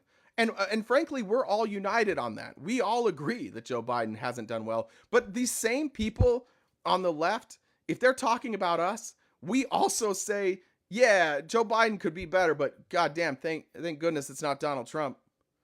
His age is fair. Jen, I don't know if we'll get to that video or not, but I'll grab you when you come back after you pick up your daughter. APAC money, yeah, I think that goes along with Israel, Gaza messaging, yeah. But it certainly isn't about the flow, Joe Biden wanting to stop the flow of free speech and information. Okay, yeah, okay, I agree. I don't think he does either, Caleb, but I think someone just saying like that's what people criticize him for. Whether it's true or not, I think the people do criticize him for that. This perceived assault on free speech is enabling anti-Biden sentiment to leap from a smaller demographic of pro-Palestine young progressives who are outraged by Biden's support for Israel as it wages a brutal war in Gaza to a potentially market-moving block of unenthusiastic young voters that are upset with the TikTok ban. We know what the TikTok ban is. I don't think are you guys upset about the TikTok ban? I'm not that upset about it. I don't think it's going to, I think aren't worried about it being banned. I don't even think that TikTok ban will hold up in the Supreme Court. I think it's important for this to go to the Supreme Court. I think it's important for this type of attempted legislation to be ruled on in the courts. I think that we should protect places like TikTok, and the way that they do that is going to the Supreme Court. Yeah. According to a recent poll conducted by Morning Consult, 2/3 of Gen Z voters say Biden's decision to back legislation that could lead to a TikTok ban has made them less likely to vote for him in November. Smaller groups say they've been turned off by the president's handling of the war in Israel, 46%, and Biden's approval of new oil and gas drilling projects on federal land, 38%. I don't believe those numbers. I do believe that those things exist. I do believe that those criticisms of Biden exist, and I believe they exist in much smaller numbers on the left. But I also don't think that it shows that like people are abandoning Joe Biden. I think what it shows is that people are left of Joe Biden. Joe Biden is our furthest left candidate, and most of the country is left of him. I think that's actually what we're seeing. A White House spokesperson said administration officials continue to have substantive meetings and discussions with creators who hold a variety of viewpoints, including those who disagree with us on important issues. I don't know if that's true. I don't know who they're talking to, folks. I know that the White House had Vosh and Destiny, and who else did they have out there? There were 4 of them. What's that guy's name that bleached his hair? He just got married. Whatever his name is. So maybe. And I think I think some of them are certainly. Destiny is critical of Joe Biden. Vosh is critical of Joe Biden, and those are like lefties. Pac-Man has become like the fucking voice of reason for us. Pac-Man has jumped into the spotlight on the left. I'm glad we have Pac-Man. Democrats have long struggled to compete with conservatives online. We just looked at a study. Remember that study we just looked at? Democrats have long struggled to compete with conservatives online. Yeah, now we know why. Because conservatives lie so much that the algorithms were forced to promote their stuff so that they didn't get sued for looking like they were biased, or they didn't catch heat for looking like they were biased. We now know that. I would say, who's struggling on TikTok? Conservatives or liberals?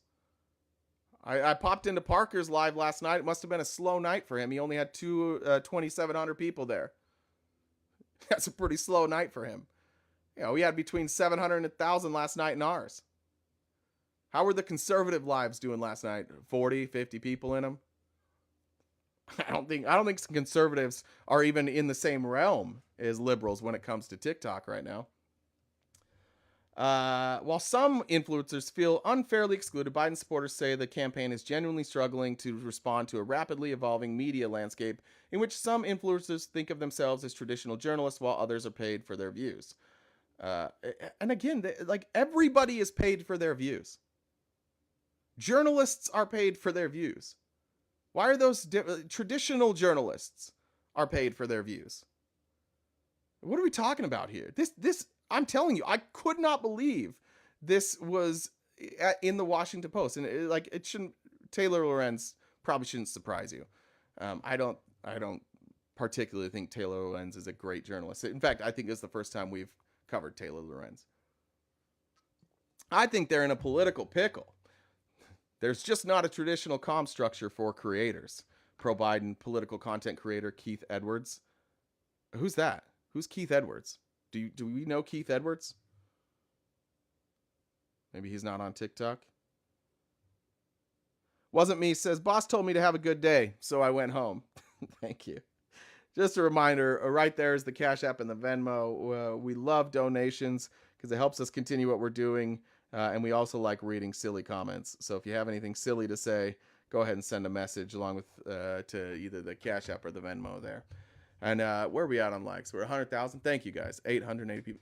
Isn't Keith Edwards a medium? I don't know who the fuck Keith Edwards is. Like, that's the thing when I was reading this. I'm like, I don't know any of these people. If they were pressed, this type of restricted access would be outrageous, but they're in this strange space where they occupy media attention, but they're not traditional press. And I don't know if anyone knows what the right way is to engage. Is it traditional press outreach? Is it paid marketing work? This is something we're all learning together as the media is quickly shifting. To help recruit new online supporters, the Biden campaign has contracted a marketing group. They're sending out, I haven't got this email. I want you guys, when you guys are out and about today, if you get a chance to ask one of these bigger content creators about this, I'd like to know, because I don't know anybody who got this. But apparently there has been a email that has been sent out to popular content creators saying, we're reaching out on behalf of the Biden-Harris campaign team in search of social media supporters for the 2024 election. Those interested were directed to a portal where they could link their social media accounts and provide access to account metrics like audience data. I don't know anything about this. But again, I don't have the reach that some of these other bigger content creators have. So if you have a chance to ask them, find out. Are they getting that? That's basically it. We'll get back to Gen Z for Change. Director Elise Joshi, a content creator and climate activist. How many of you know Elise Joshi? Thumbs up if you know Elise Joshi. Thumbs down if you don't. Becca does? 9. Never heard of her. Don't know. And hopefully we understand. Like, I'm not trying to like shit on these people. I'm not. I'm just saying I've never heard of them, and I don't think most other people have heard of them either.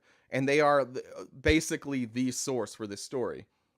Said she hosted Zoom calls with hundreds of other young people in 2020 outlining why they should vote for Biden. Now, she said, she and others her age have a host of reasons for feeling betrayed.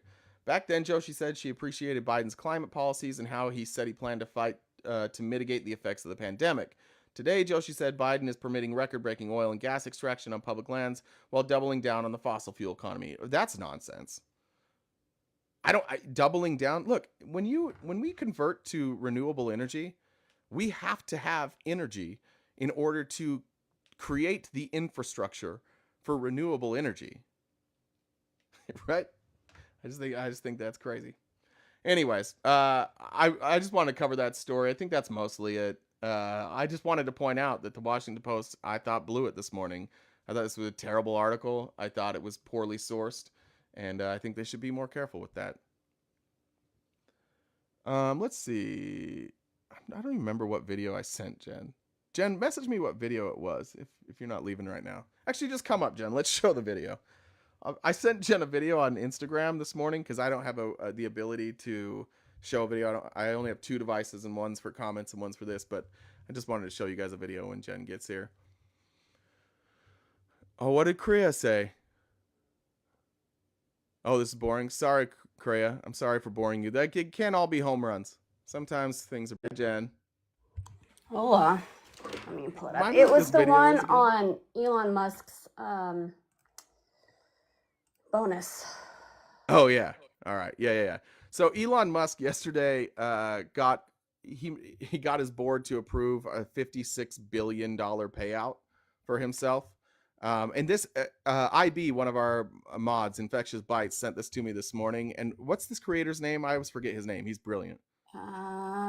It's that Nick Powers guy. Yeah, that Nick Powers. So this is a video Nick Powers put together with data, as always, just discussing what could have been done with Elon Musk's $56 billion. That's Jen's ceiling fan, which is a really top tier ceiling fan. I'm flipping it around. I like that ceiling fan. Chill out. Nothing I say is boring. I appreciate that. Guys, people can be bored. It's all right. Okay. All right, here we go. All right. Just loud enough. Okay, probably way too loud. Hold on. All right. So far, too quiet. Hold on. I think the video's just muted. I know. I know. Hold on one second. Let me figure out where the audio is. I don't usually. Sorry, guys. I sprung this on Jen. Again, while we're there, if you'd like to donate to the show, there's the Cash App, Venmo. If you want to watch this on YouTube and watch the replays on YouTube, you head over there. Links in my bio. While you're there, if you're not subscribed, it'd be dope if you subscribed and liked the video, left a comment. I'll read a couple comments. Oh, we ready? Right. Okay. Let me do the comments real quick, and then we'll do those. Right. Dustin says, don't Fox and Washington Post have the same owner? P.S. I think this is still a home run, bro. Excellent work. No, that it's what's the one that is owned by Rupert Murdoch? Is it New York Post? Wall Street Journal? Maybe Wall Street Journal? Yep. This is Bezos. And then the other one, fucking Sully. This better be nice. What did the frog say when he passed the bong to his frog friend? Jen's already laughing. He said, "Rip it." That's pretty good. That's some bro humor right there. All right, go ahead and play the video. All right. Some people knew that one. As you may have heard, Elon Musk got that $56 billion compensation package that he wanted. But the real question, what else could they have done with this money? How many homeless people could they have pulled off the streets? How many uninsured children could they have bought health insurance for? How many homes could they have built with that money? Or if they wanted to just give all of that money to Tesla employees instead, what could that bonus have been? Well, you know me, I went ahead and did the math. Let's start with the homeless population. I went ahead and grabbed the median one-bedroom apartment cost for each state. Then I went and found the average electricity cost to match it. I found the average cost of groceries for every family in each state. I didn't want to stop with housing. I also wanted to take care of them and provide them health insurance for each state. I didn't want to stop at physical health. We also want mental health too. And according to Healthline, the average cost of therapy is $100 to $200 per session. And let's say that they need 4 sessions every single month. 1 therapy session every single week. week. If Elon decided to spend that money on the homeless population, what percentage of the homeless population could he get housed, groceries bought, electricity paid for, and therapy and health insurance paid for? Well, the total cost of all of that homeless care is $16,305,122,170.23. That's for a year. So what percentage could Elon cover? 100%. He could cover rent, electricity, groceries, health insurance, and therapy for every single homeless person for 4 years on his $56 billion package. Okay, but what if he doesn't want to do the homeless population? What if he wants to take care of, say, uninsured children? Well, according to the CDC, in 2022, around 3 million children did not have health insurance. And according to Forbes, for child-only insurance, it costs around $300 a month. So how many uninsured kids could Elon Musk pay the insurance for? That one, again, is 100%. He could pay the insurance for all uninsured children in the United States for 5 years. Okay, but why would he help children, right? That's not an Elon Musk thing to do. What about buying homes? Of course, he's not going to do it to help with the housing shortage, but he is, let's say he wants to buy as many homes as he can. If he wanted to do this every day, he wanted to buy a brand new house and live in it just for that day, and then build another one magically the next day to live in. How long would he be able to do this? Well, across all the United States, the average cost to build a new single-family home, including the cost of land, is $644,750. Doing the math, he can buy 86,855 homes. 86,855 homes. Now, if he used this money to build one new home every single day, it would take 238 years to run out of money to keep building homes. Now, of course, this doesn't account for tax or anything, and that would take a considerable amount off of this, but that puts things in perspective. Okay, but what about Tesla workers, right? We know he's not going to do any of these things with it, but what if he wants to take care of his workers at Tesla? Never mind that less than a month ago, they just laid off 600 people. We're not going to go there. We're going to say that they want to take care of their workers. According to Microtrends, Tesla has around 140,000 workers. Let's say he wants to buy all of them a brand new Cybertruck. And then all of the remaining money that he got from that package, he's just going to give to them as a stock bonus. Well, the Cybertruck itself, that's going to cost about $57,390. Well, right off the bat here, the total amount that he's going to spend on Cybertrucks alone is about $8 billion.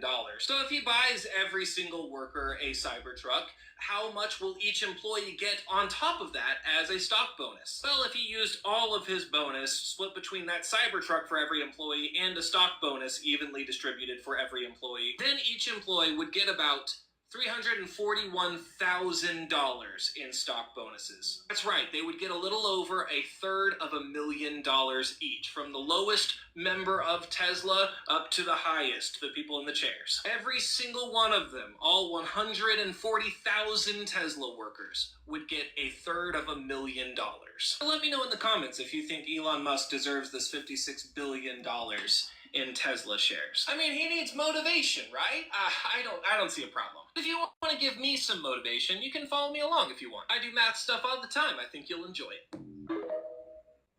Thanks, Jen.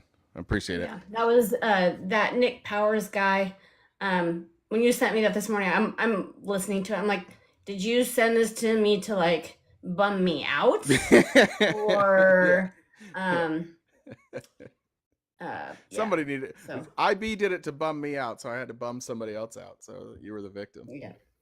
Okay. Thanks. Well, Jen. let's announce. So if you guys want access to our Discord, the link isn't for this video in the server, but I'll put it in there. If you guys want access to the Discord, you can send myself, Jay, or any other mod a message, and we can get you an invite over there. If you guys aren't already following us or subscribe to us on YouTube, please do so. It's RTP Talks over there. We'd really appreciate it if you go over there, watch some stuff, subscribe, maybe leave us a comment, all that good stuff. We replay all these lives over there. And then if there's anyone who disagrees with Jay, he would really, really enjoy talking to someone. What? Could anybody disagree with me? How's that going to happen? I mean, it happens, but so yeah, that's it. You're doing great. Bye. Thanks, Jed. See ya. the point there, like, Drew, I didn't think that was a bad point when you said, like, yeah, you could say the same about the government, except for the government doesn't go, like, it's not one person, right? This is one person, and it just goes to show, like, how ridiculous this compensation has gotten. And by the way, he lost. They've had during his time in these last 2 years. Again, they had to fire hundreds of employees. Their stock price has taken a massive dive. They had a recall of 2 million Teslas. The Cybertruck largely was a massive flop, under-delivered on all the things that they promised it would be. Like, he's been terrible, terrible. Like, the company got worse, and he got $56 billion. And the part of it that I thought was interesting is, like, this is a guy that claimed he was going to end world hunger, right? This is a guy who loves to talk about the employees at Tesla and what a great company it is. He can't give everybody a $300,000 bonus. What does he need the money for? What does Elon Musk need $56 billion for? That's a problem in our system. Like, I think that for too long we've had this idea that in America you can make as much money as possible, and that's the American dream. And, like, to some people that was, but the problem becomes when your money is better at making money than you. And that's the real problem we have with our system, is having money is the easiest way to get more money. And getting money is difficult, and there are barriers to entry to obtain different types of wealth. Like, Elon Musk had a rich father. Elon Musk was able to go to Stanford. Elon Musk got into a frat. Elon Musk got into a incubator group, or I guess I don't know if they were called incubator groups back then, but a group of investors. And Elon Musk largely has just been bailed out or given gifts by Peter Thiel or the US government to make these billions of dollars. Like, it's our taxpayer money that allowed Elon Musk to be who he is.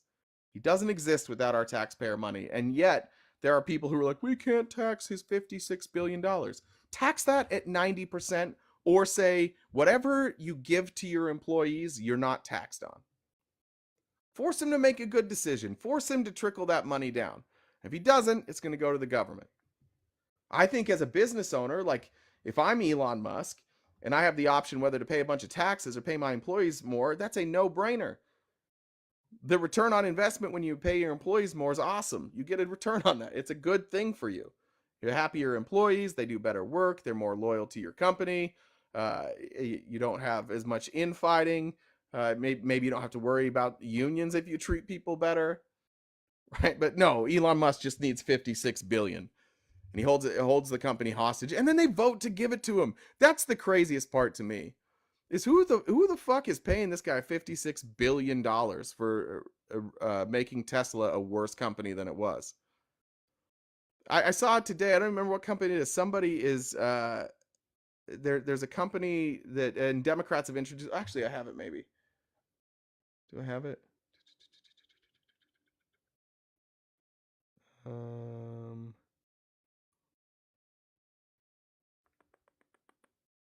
Damn, I thought I had it. Anyways, I just want to share that with you guys. That's Nick Powers guy. He's on Instagram, TikTok, YouTube. He's everywhere. Yeah, I don't know. Well, how much is enough? Like, why is a billion? Why is 10 million not enough? Like, why can't people live on $10 million? What's wrong with that? You know how much money would recirculate through the economy if the max amount of money you were allowed to have is 10 million? Like, we would all be significantly richer. All of us. If you capped the income at 10 million, and this is the great lie that we're told about capitalism, is that, like, you can't, like, capitalism itself can't be constrained. You can't put rules on capitalism. People mix up capitalism and free markets all the time. Like, capitalism itself, like, you can have limits and force the currency. If you're going to have a currency, force it to circulate. Make it do what it's supposed to do. And if it's not functioning like it's supposed to function, isn't that the role of our government, to make it function the way that it's supposed to? Yeah, probably, right? Let's see. What time is it? 11. Let me cover a couple more stories, and then we'll just open it up for our Friday open thing. Where was that? This was big news this morning. And also, have any other Supreme Court cases come down in the last, like, since we started? If one does come down, will you guys just let me know in the comments? This is from The Guardian here. Yesterday, Senate Republicans spent a lot of time on their own airwaves and on social media talking about how they support IVF. And yet, a bill was introduced yesterday by Democrats, and they forced a vote called the Right to IVF Act. It would have overwritten any state efforts to restrict the rights to IVF, as well as seeking to make the treatment more affordable and accessible, including for U.S. military service members and veterans. I have a daughter because of IVF. I'm very pro IVF. IVF was great for us. I don't know that we would have been able to have a daughter before or without IVF. I heart IVF. I should make the t-shirt. Legislation was introduced by Patty Murray of Washington State and Cory Booker of New Jersey and Tammy Duckworth of Illinois. And the bill was not expected to pass, given that most legislation needs 60 votes. But imagine that. There was at least 20 senators. Yeah, I was married. There's at least 20 senators who publicly said, yeah, we support the right to IVF. And yet, somehow, we couldn't get above 60. Carlos, I don't remember if you're opposition or not. If you're opposition, will you just put your hand up or say I'm opposition in the comments there? Let's see. Instead, Democrats hope to get Republicans on the record opposing an infertility treatment that is widely popular among Americans. They deployed a similar strategy last week when Democrats held a vote on a bill that would have guaranteed a nationwide right to contraception. Now, this is politics. I'll bring you up in just a second, Carlos. This is politics. This is Democrats playing politics. I like politics. This is a good move. Senate Republicans are now on the record of not protecting contraception and not protecting IVF, and yet they also are the party that's like, we're pro children. I don't know where you went there, Carlos. I was just about to bring you up. There we go. I sent you an invitation. I got you, Carlos. And then I see Badgesy. I don't know. Same deal. If you're opposition, just let us know in the box. Hi, Brooklyn View Studios. Oh, my coffee froze. I left it in the freezer too long. Son of a bitch. Carlos, did you bounce?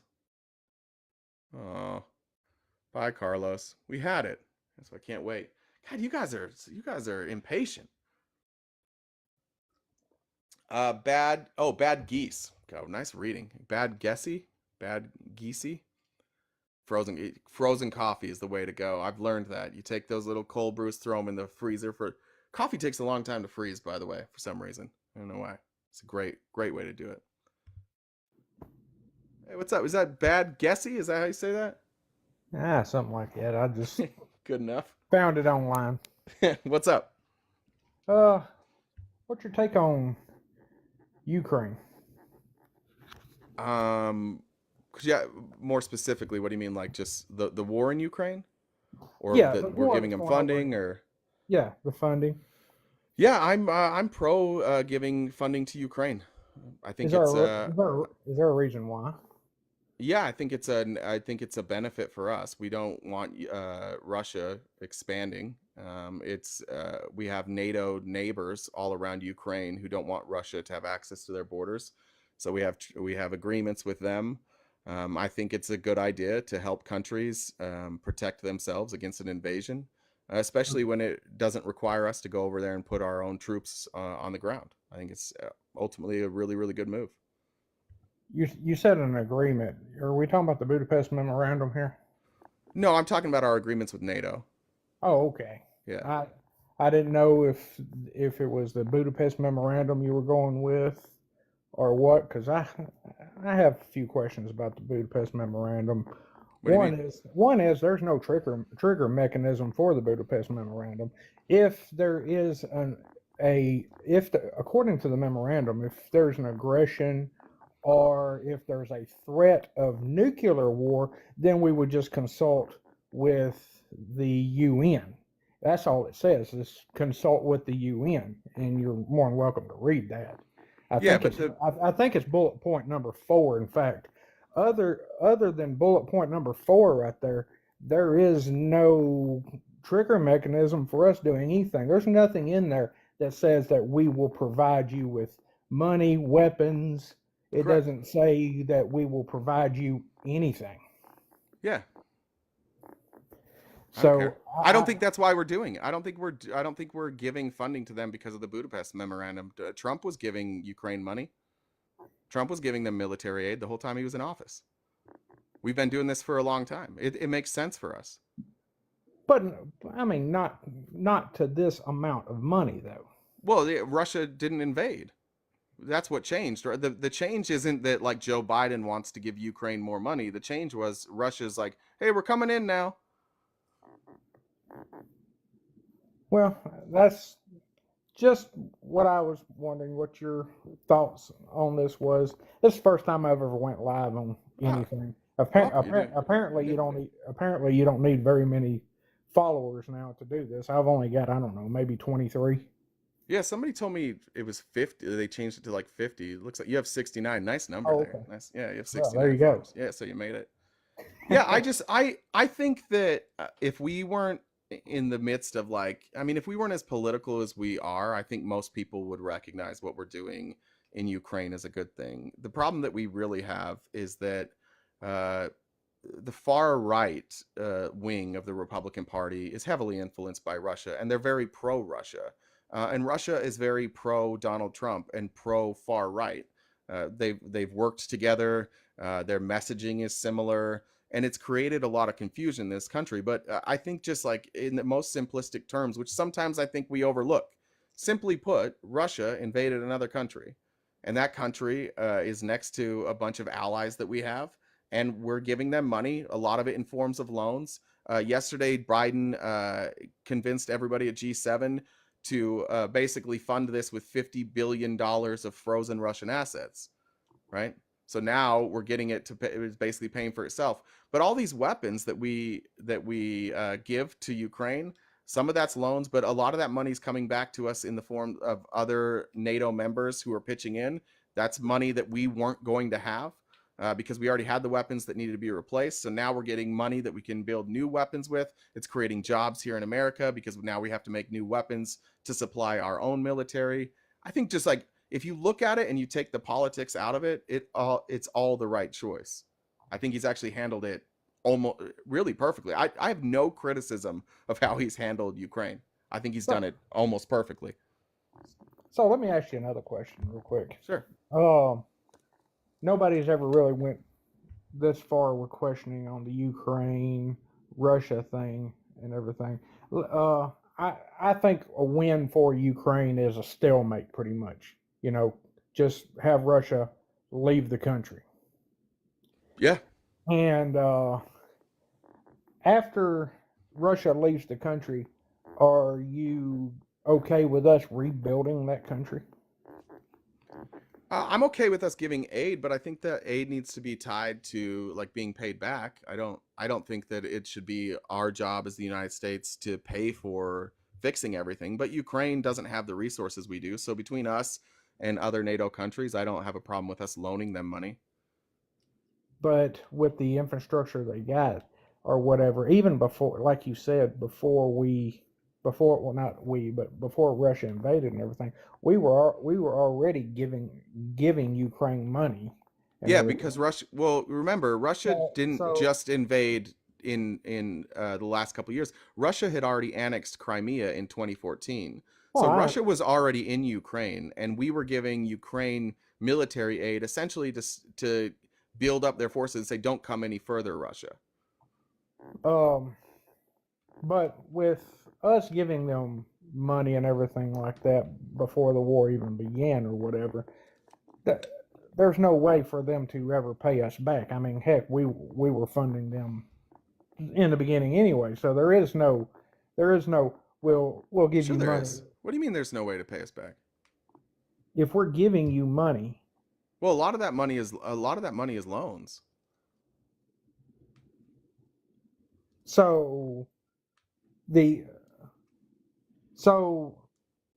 Okay, I'm just going to say this, not because of, I don't want to get into the political part about this.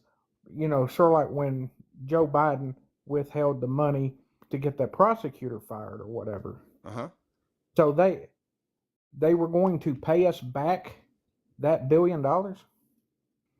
I don't know specifically on that one, like what the contingencies were on that money. Well, I mean, that's what you're saying. You're telling me that the money that we give them, they end up paying us back. No. I said some of the money is loans, not all of it. I'd have to go through. I don't remember specifically with that money if that was structured as a loan or not. Well, that's what I'm trying to say. If even if it's half of it's for Ukraine, how do they pay us back for helping rebuild the country? Because I mean, we're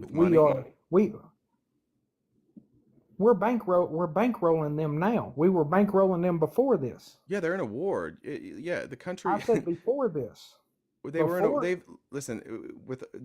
haven't been in a conflict like this, but they've been essentially at war with Russia for decades. They've been holding off Russia for decades. The only reason Russia doesn't own Ukraine right now is because of the aid that us and NATO have been giving to Ukraine. Ukraine would be gone if it wasn't for us. If let's just say, for example, let's say that I give you $100 a month and you give me back $50 a month. Sure. Is that you paying me back for?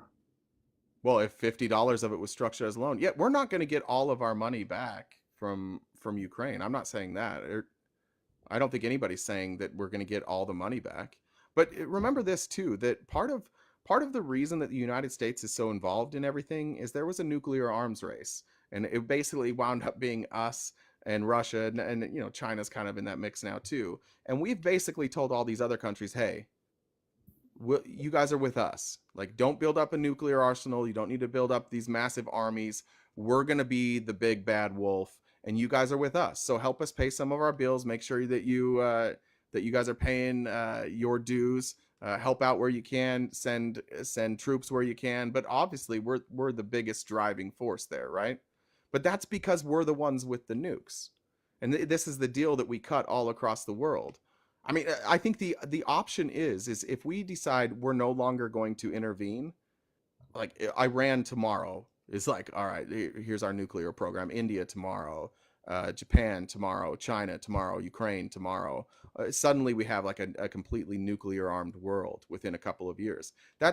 I hate that. I hate that. Like, I wish that nuclear proliferation wouldn't have ever happened, but it did. And we're one of a few people that have nukes. Well, maybe we shouldn't have gave Russia so many nuclear weapons then. Yeah, well, maybe. I don't even know what you're talking about, but the Budapest Memorandum, where all of Ukraine, where we decided that Russia is more a better place to put all them weapons than Ukraine. Apparently, that wasn't the Ukraine. Hold on, that's not accurate. Russia already had them, and we did too. They were and it was stopping Ukraine from proliferating their nuclear program. And since Russia acts as the check against, like, Russia views themselves as a check against us, just like we view ourselves as a check against them. That's the reason the Budapest Memorandum was put out, was because Ukraine became the third largest nuclear weapons holder in the world, because they had the Soviet behind who stockpile. Yeah, behind who? Behind us and China, I'm guessing. Russia. No. Yes. What are you talking about? We sent all. So then why was Russia part of the Budapest Memorandum? Well, so was the UK. Yeah, but China wasn't. Okay. Yeah, no, it was us and okay. Ukraine. So Russia didn't want Ukraine to have nukes. So right? It was us. Because Russia and Ukraine have friction, and Russia didn't want them to have nukes, but we're like, hey, well, what are we going to do here? Because you guys have them. So that was kind of the agreement. Like, all right, Russia and the United States, we're the ones that are going to have nukes, and United States, we're going to work with NATO, and then we're going to come up with agreements with Ukraine as well, and we're going to act as a check against Russian aggression, which is what we're doing. But Ukraine was to send all their nuclear weapons to Russia, correct? I don't think so. Yes, that's exactly what Uh, the memorandum was. I don't remember that part. I think they just had to get rid of them. I don't think they No, sent them to no, Russia. they had to send them to Russia. Do you have a source on that? I'm not Yeah, an expert yeah, on the this. Budapest You may know memorandum. more than me, The but Budapest memorandum itself. Have you read it? yeah, and that's why I'm confused. I've got it up right in front of me. I don't. I. That's why I'm saying like maybe I'm All right, missing something. give me a second and I'll look it up real quick. Sure. Um, does anybody here know what it's in there? Okay, Kevin, where do you know where it is in there?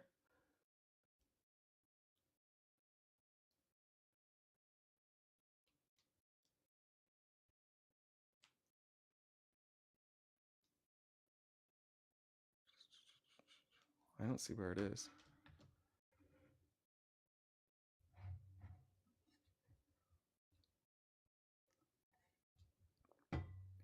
That was the point.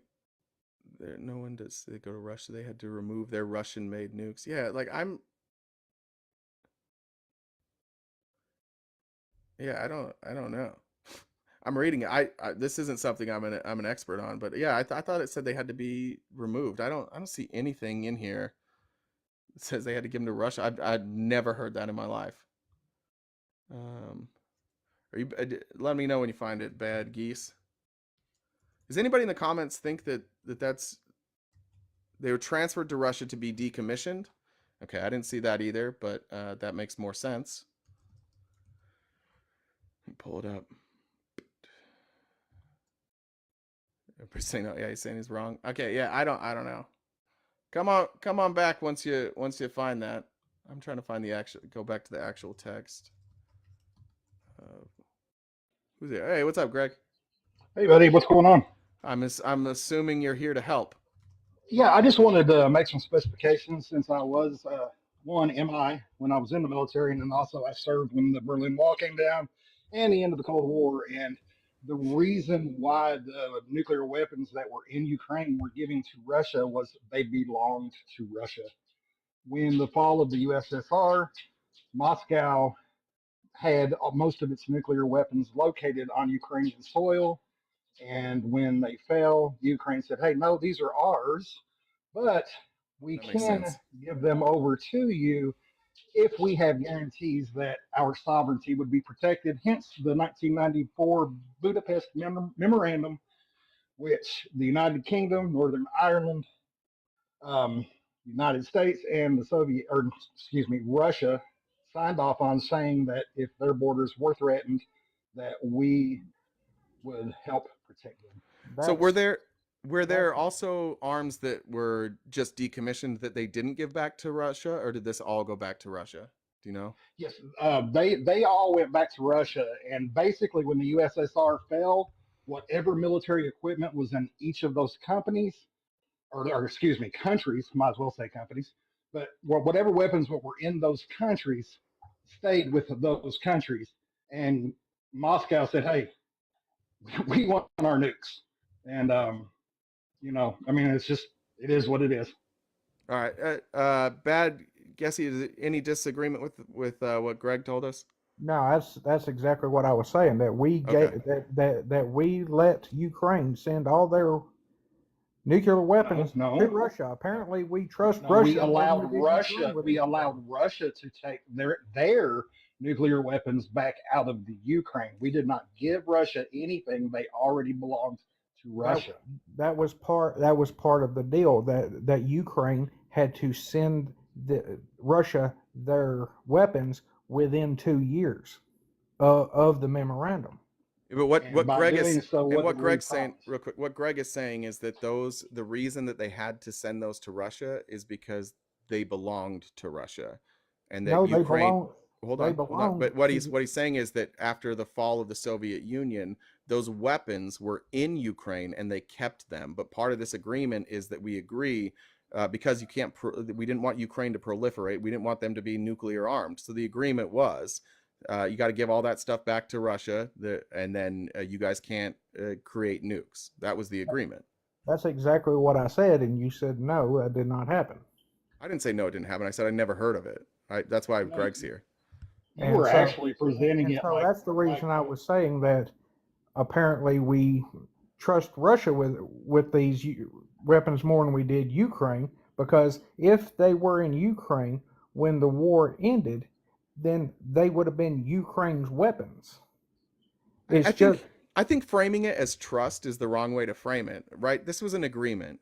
Ukraine was outmanned, and Ukraine wanted our protection and the protection of NATO, and so everybody there was give and take. And so again, Russia already had nuclear weapons. It's not like they had none and Ukraine gave them to them, and then suddenly Russia had weapons. They already did, and so did we. And Russia didn't want Ukraine to have them, and we were like, and so we said, all right, we'll back Ukraine. We'll be the check on Russia. Send all those back to Russia. Russia gets to keep them. But the agreement is like we're the check on Russia. Russia is the check on us. I totally agree. I mean, that's what I said happened and I everything. guess the clarification I was just saying was it wasn't that anybody decided we were going to give these weapons to Russia. It was more that they belonged to Russia and we allowed them to take them back and promised Ukraine, if in good faith, that if they gave them back to Moscow, that if their sovereignty was endangered, we would step in and help protect their sovereignty. And if we don't hold up to our agreements, then No, the what memorandum. good are The we? memorandum said we we would go to the UN if there is a problem. There's nothing in there that says that we will send weapons. There is nothing in there that said we Right, would but send that doesn't mean we can't. money. There is But that nothing doesn't in mean but that doesn't mean we can't. And nobody's saying that the reason that we are helping Ukraine is just the Budapest memorandum. You know, like the Budapest memorandum is not the guiding law here in Ukraine. We can still help Ukraine. We can still do that. Like the Budapest memorandum is null and void essentially at this point. It's not it's not in effect anymore. We can do whatever we But want. but if we say we're going to protect their sovereignty, and we're not going to send weapons, were we it. going to protect it by sending unicycles and Girl Scout cookies? Thoughts and There's prayers. there's nothing in there that says we will protect your sovereignty. It says that we that we would that we would we see that you are a sovereign country. It also says that Russia and them would see them as a sovereign country. It doesn't say protect Well, anywhere. but Russia said they'll see them as a sovereign country, and then Russia invaded. Therefore, it's everything is null and void at that point. No. Wait, what? It says in there, if there is aggression, we will seek counsel from the UN. Yeah, and then what? Seek count, and then that's where it ends, and then we can't supply weapons. That's what the memorandum says. That's And all. we didn't counsel with the UN on this. Well, We did counsel with the UN, though. That did happen. I told you there is no trigger mechanism in the Budapest memorandum. There is no Correct. trigger mechanism. Correct. So then what do we do? Does that mean we can't ever do anything? Because the way that you're laying this out would mean we can't do anything. That if Russia breaks their end of the deal with the Budapest memorandum, we can't do anything. It sounds like what you're saying is just let Russia do their thing, and we can't be involved. I'm not saying that. I'm saying that's what the memorandum says. Yeah, but No, just because there's not a trigger mechanism doesn't mean we can't get involved, right? Well, I mean, Yeah, I just wanted to jump up and clarify that Thanks, real quick. Greg. I've got a few things to do, but well, it's all right. Talk to you later. brother. Hey, good job last Greg. night, by the way. What is it, Greg? Thank you. We'll talk to you soon. You know what I mean? Like I guess I'm not sure what you think we should have done. What do you think we should have done after Russia invaded? It's not our fight. What do you think we should have done? Just nothing? Nothing. So you think we should have? Okay, well this is where we have a difference. I don't think we should let Russia just take Ukraine. Okay. And that's why I say like the far right, the MAGA movement, they're pro-Russia. Oh, I'm definitely not pro-Russia. You just But you're I'm pro-Russia. You are. Wait, what you But are. what I understand. No, you're is- pro-Russia. With Well, all due what I- respect, with all due respect, you are pro allowing Russia to invade other countries and doing nothing about it. You are pro-Russia. I'm definitely not pro-Russia, but Okay. If I I am will. pro somebody breaking into your house, am I pro crime or no? I'm not pro crime. Um, Let's say it's Democrats, and I'm like, yeah, Democrats can break into your house. Am I probably pro Democrat? Do you think?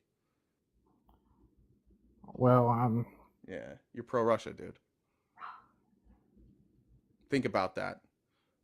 Vladimir Putin, a murderous dictator who invaded another country, and you, as an American patriot, somebody who believes in freedom and democracy, is up here saying, yeah, we should just let Russia do whatever the fuck they want. They should just be able to go in and unalive all those innocent people in Ukraine that did nothing wrong.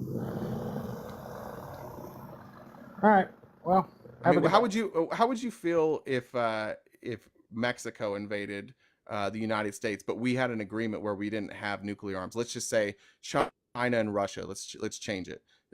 China and Russia had this agreement. Well, I guess China and Mexico had this agreement. Let's say they had the nukes. China and Mexico did. We gave ours up, and China's like, hey, we're going to protect you though, so don't worry about it. If they break the rules, we're here for you. And then Mexico invades us, and we don't have any weapons because we've been part of it. We've agreed not to proliferate our army. You wouldn't want China to step in at that point and be like, hey, fulfill your end of the bargain here, or help us out. You're on our side here. sure, if that was part of the bargain, but me and you just went over. That's not part of the bargain, is it? Okay, so if it didn't say that there was a trigger mechanism, you would just be like, shit out of luck. That was just your argument, wasn't just it? shit out of luck. Was that not just your argument that they said that they would take care of us? We didn't say that in this memorandum. No, we did. We just didn't have a trigger mechanism. You No, think that there is nowhere in there that says we will do anything. It doesn't say what we will do specifically. It says that we will support. Yeah, it does. It doesn't say specifically what we will do. I'm sorry. Tell me which bullet point says support then. Let me pull it back up.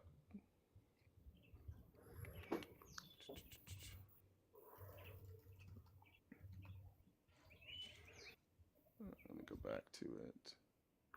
Why is it doing that?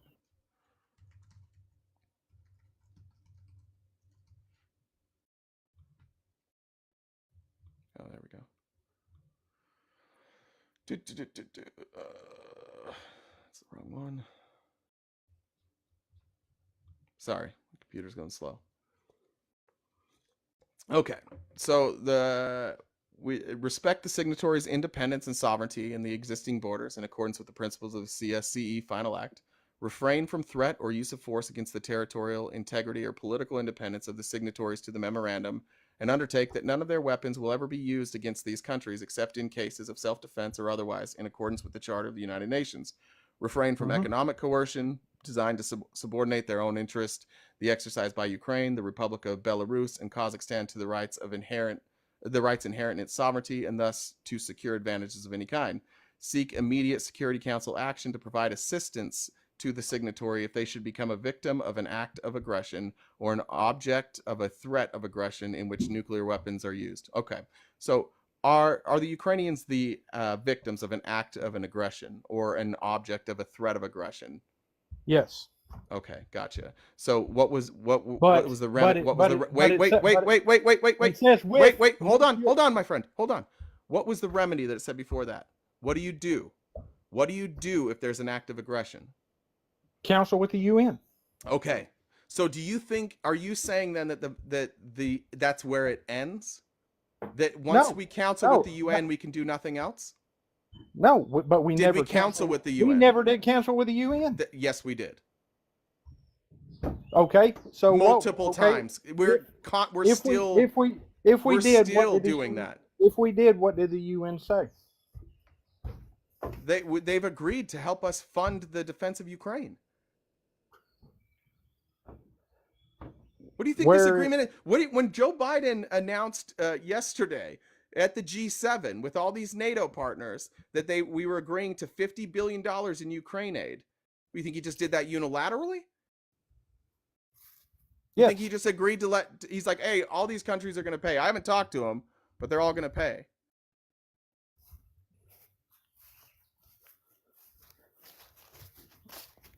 It seems like your argument is that it didn't lay out specifically that we could do this. It said we have to talk to the Security Council. If your line of logic is to prevail, then all we can do is talk to the Security Council. But the thing is this memorandum doesn't matter anymore. It's null and void. What the agreements in this memorandum don't matter anymore. Russia broke the agreement. You're essentially saying Russia broke the agreement. Let's just let them break the agreement and do nothing.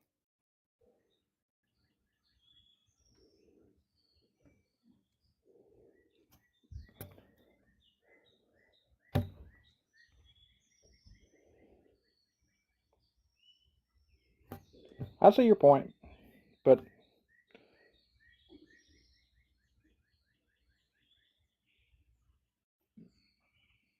all these people that keep screaming, we are doing this because of the Budapest Memorandum. Nobody's screaming that. That's not even a thing. I see that on TikTok all the time. Well, look, some people are I believe that some people are misinformed, but nobody that's informed is saying that. If you go to, I'll even tell you, if you go to Tommy's live, that's the first thing he'll tell you. That what? He'll make what claim? He'll make the claim of, we are doing this because of the Budapest Memorandum. Well, because the Budapest Memorandum was broken. No, you just told me that nobody is using the Budapest Memorandum. So it's over. That's what you just said. Yeah, when somebody breaks the agreement is no longer being followed. The Budapest Memorandum is an agreement of non-proliferation. It was broken. So now that it's broken, in response to Russia breaking the agreement, we're now funding Ukraine. Using this for a talking point. I don't think you understand what they're saying. That's what I'm saying. I think you are misrepresenting what Tommy is saying. You didn't even know that they sent nuclear weapons to Russia. Correct. Yeah, I didn't know but you didn't. You're listen, gonna if we're gonna, hey, listen. I think I'm a little bit more informed on this than you are. No, actually, you're less informed. If we're going to count all the things that you got wrong and I got wrong, I got one thing wrong. You got almost everything else wrong. Oh, I'm sorry. And I didn't even get it wrong. I just said wrong. The only thing I said is I didn't, and actually you were wrong on that. Actually, let's go back. You said that they had to send their weapons back to Russia. And I was like, I don't remember that. And that's because they were Russian weapons that they had to return to Russia. That's why, like, you stated it incorrectly. You acted like they had developed the way that you made it sound, and maybe this isn't what you meant. Hold on, maybe this isn't what you meant, but you said they had to give their weapons. You said they had to give. Hold on, let me just finish, brother. Dude, just let me finish, and you can correct me at the end. This is silly. I just said I didn't know that they had to give all their weapons to Russia. Greg cleared it up. He was it was just the weapons that were the nuclear weapons that were, according to that agreement, the property of Russia. They weren't Ukraine's weapons. God. You already admitted that you were wrong on this talking point. Why are you doubling down on it now? You told Greg, I guess you're right, and now you're doubling down after he left, like you were right. I'm sorry. What was I wrong about? You said. Did Greg say that Ukraine had to give up their weapons to Russia? No. He did not. No, he said they had to give Russians weapons back to them.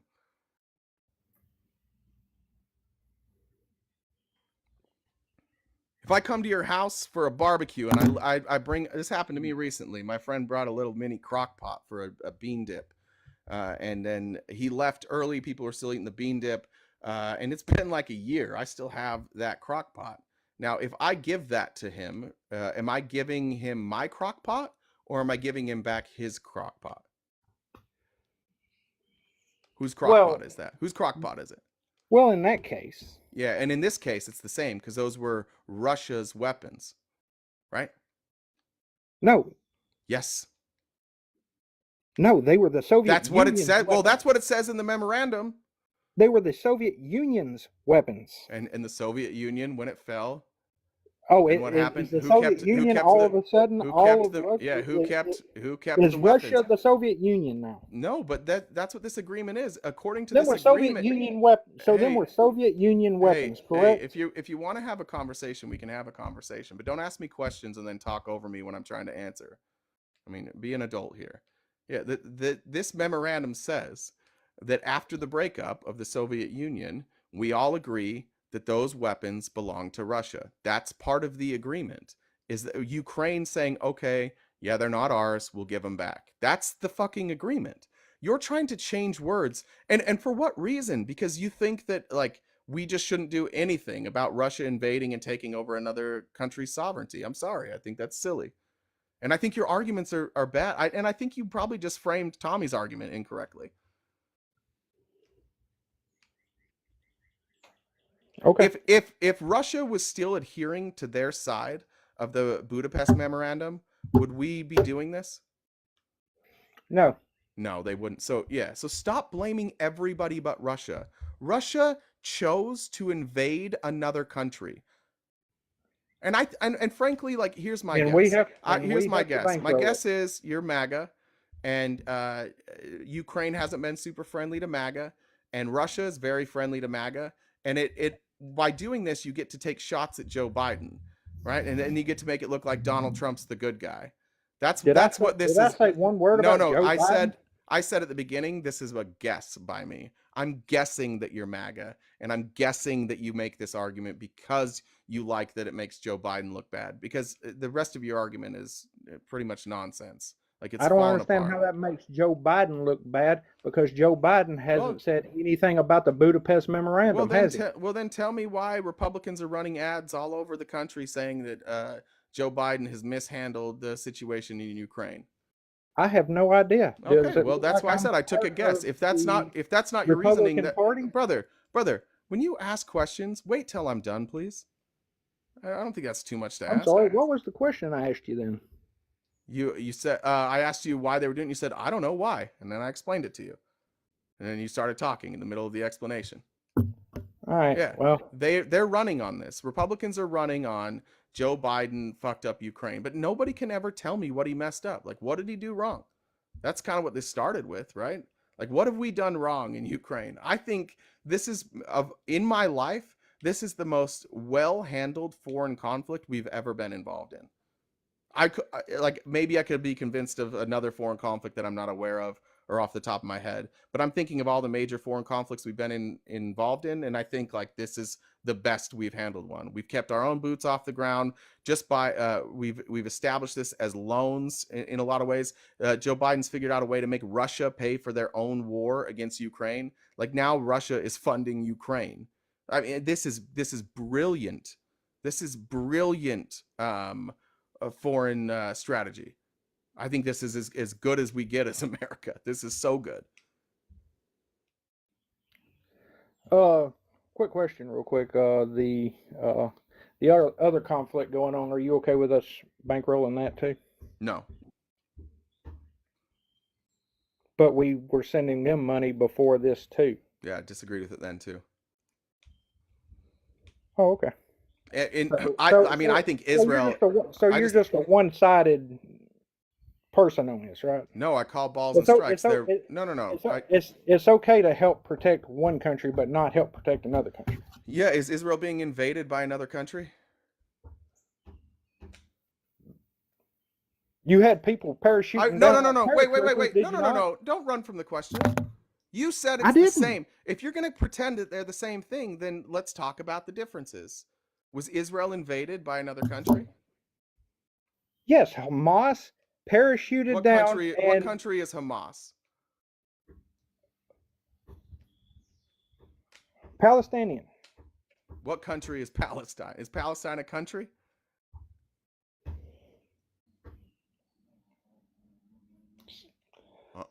So you're saying Israel should. No, right? So you're saying Israel should have done no, right? No, right? Let's just answer the questions and then we can. Okay. I just said no. There we go. So Israel should have just let them people do what they did, right? I didn't say that. Okay. What do you suggest them do then? I suggest that they have a ceasefire and figure out a way to do this without violence. What I don't see is any reason why we need to be involved.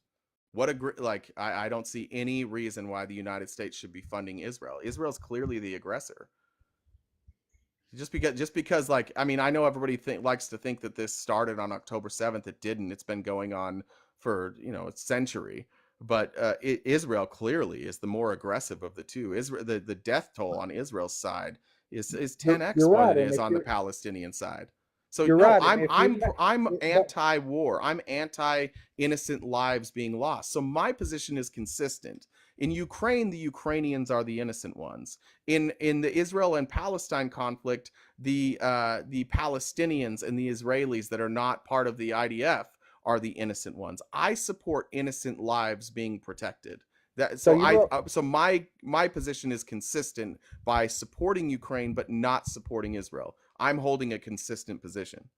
got it. So if your neighbor on October 7th came over and punched you in the nose after y'all have been having conflicts, Uh-huh. you shouldn't do nothing about that, should you? No, what I shouldn't do, and this is where I think the fundamental disagreement between us happens. Had what happened on October 7th happened, and then Israel acted proportionately and did the same thing, I would say, well, like it was proportional, but it's not. Like what happened on October 7th happened, and since then, tens of thousands of innocent Palestinians have been unjustly unalived by the Israelis. Like the amount of innocence, like it's mostly innocent lives that have been lost by the Palestinians, mostly, and their homes have been decimated. Their entire existence, their entire cities are being wiped off the map as we speak. So again, like I don't have to justify October 7th. It was terrible. I don't agree with the actions on October 7th. But what you're talking about is if your neighbor came over or my neighbor came over and punched me in the face, and then I went and I unalived his entire extended family. That would not be justified. Walking Oh, back over and punching I'm the neighbor sorry. in the I'm face, sorry. that's I was justified. I'm sorry. I was trying to make this a little more analogous by, just a punch in the face. But these Oh, hey, people Tommy. parachuted down and unalived people. So if your neighbor came over and unalived somebody in your family, you would just ask for a ceasefire, correct? No, I would go fight that person, but I wouldn't then establish a war on their entire extended And family. if you don't know where that person is, but you know they're in that house, Then I would not risk the lives of innocent people to get revenge. No. Would you, but you would. Hey Tommy, this gentleman told me that you something about that your entire justification of the war in Ukraine is based on and our actions are based on the Budapest memorandum. I don't know if you guys want to talk it out. I don't know what the hell he's talking about. No. No. In fact, Explain what you said his position was. No, if we're getting even ultra technical, the Budapest Memorandum I don't bring up a lot because it says that the U.S. and other countries will provide security assistance. It does not say that they would do it autonomously. It actually says that they would go to the UN for a resolution. So I don't use it that much, but I think it goes to show that the United States did commit to Ukraine, and it's a technicality to say that we shouldn't defend them because of that. But that's not why. That's not the justification I gave for why we should fund Ukraine. Sir, would you like to respond? well, the only reason I knew anything about the Budapest Memorandum was because of Tommy. You're very welcome. And I'm here to say, I mean, I listen to Tommy a lot. I really do. So do I. And that's the reason I started looking into more stuff and everything is because of Tommy, and I'd like to thank Tommy for that. Yeah, you're welcome. But It's a nice moment we're having. Yeah, I mean, it's a nice moment. Yeah. I'm not that bad of a guy, really not. But I'm just looking at the text and what everybody's saying that we should protect Ukraine because of the Budapest Memorandum. It doesn't say that. It says something similarly. it says that we would go to the UN with a security resolution to promote assistance. Well, it says through the Security Council, the UN. Right. But that's a technicality because Russia's also in the Security Council and they can veto. So I don't know. And if I remember correct, they did veto it. Right. So I don't know if it was an oversight at the time or if they genuinely did not believe Russia would invade, but they did not include support. So I think it's like a technicality, right? Like, well, they didn't say we're not bound to fund them. It's kind of like, I think that would be really wrong to be like, yeah, we're going to support. Well, if your insurance company was to be like, if anybody gets hurt, we're going to cover you. And then when it happens, not cover it on a technicality. That sounds exactly like insurance companies. That would be a problem. So I think that like just from the principle alone is the reason that we should. Because I mean, if we were to go like, oh well, we were going to fund you, but the Security Council, the country that invaded you, they vetoed it. It would send a horrific signal to anybody in the world that okay, they're just going to cut funding over a technicality because it becomes inconvenient. But I would say most of the reason that we're funding the war in Ukraine, I mean, it's multifaceted, but predominantly the reason that we started funding them in the first place was because of the genocide that happened in Bucha. That's the predominant reason. Because up until that point, we were not particularly sure if we were going to fund them. And in fact, after that, Boris Johnson became the #1 supporter in the world for Ukraine. And he had previously not wanted to do anything.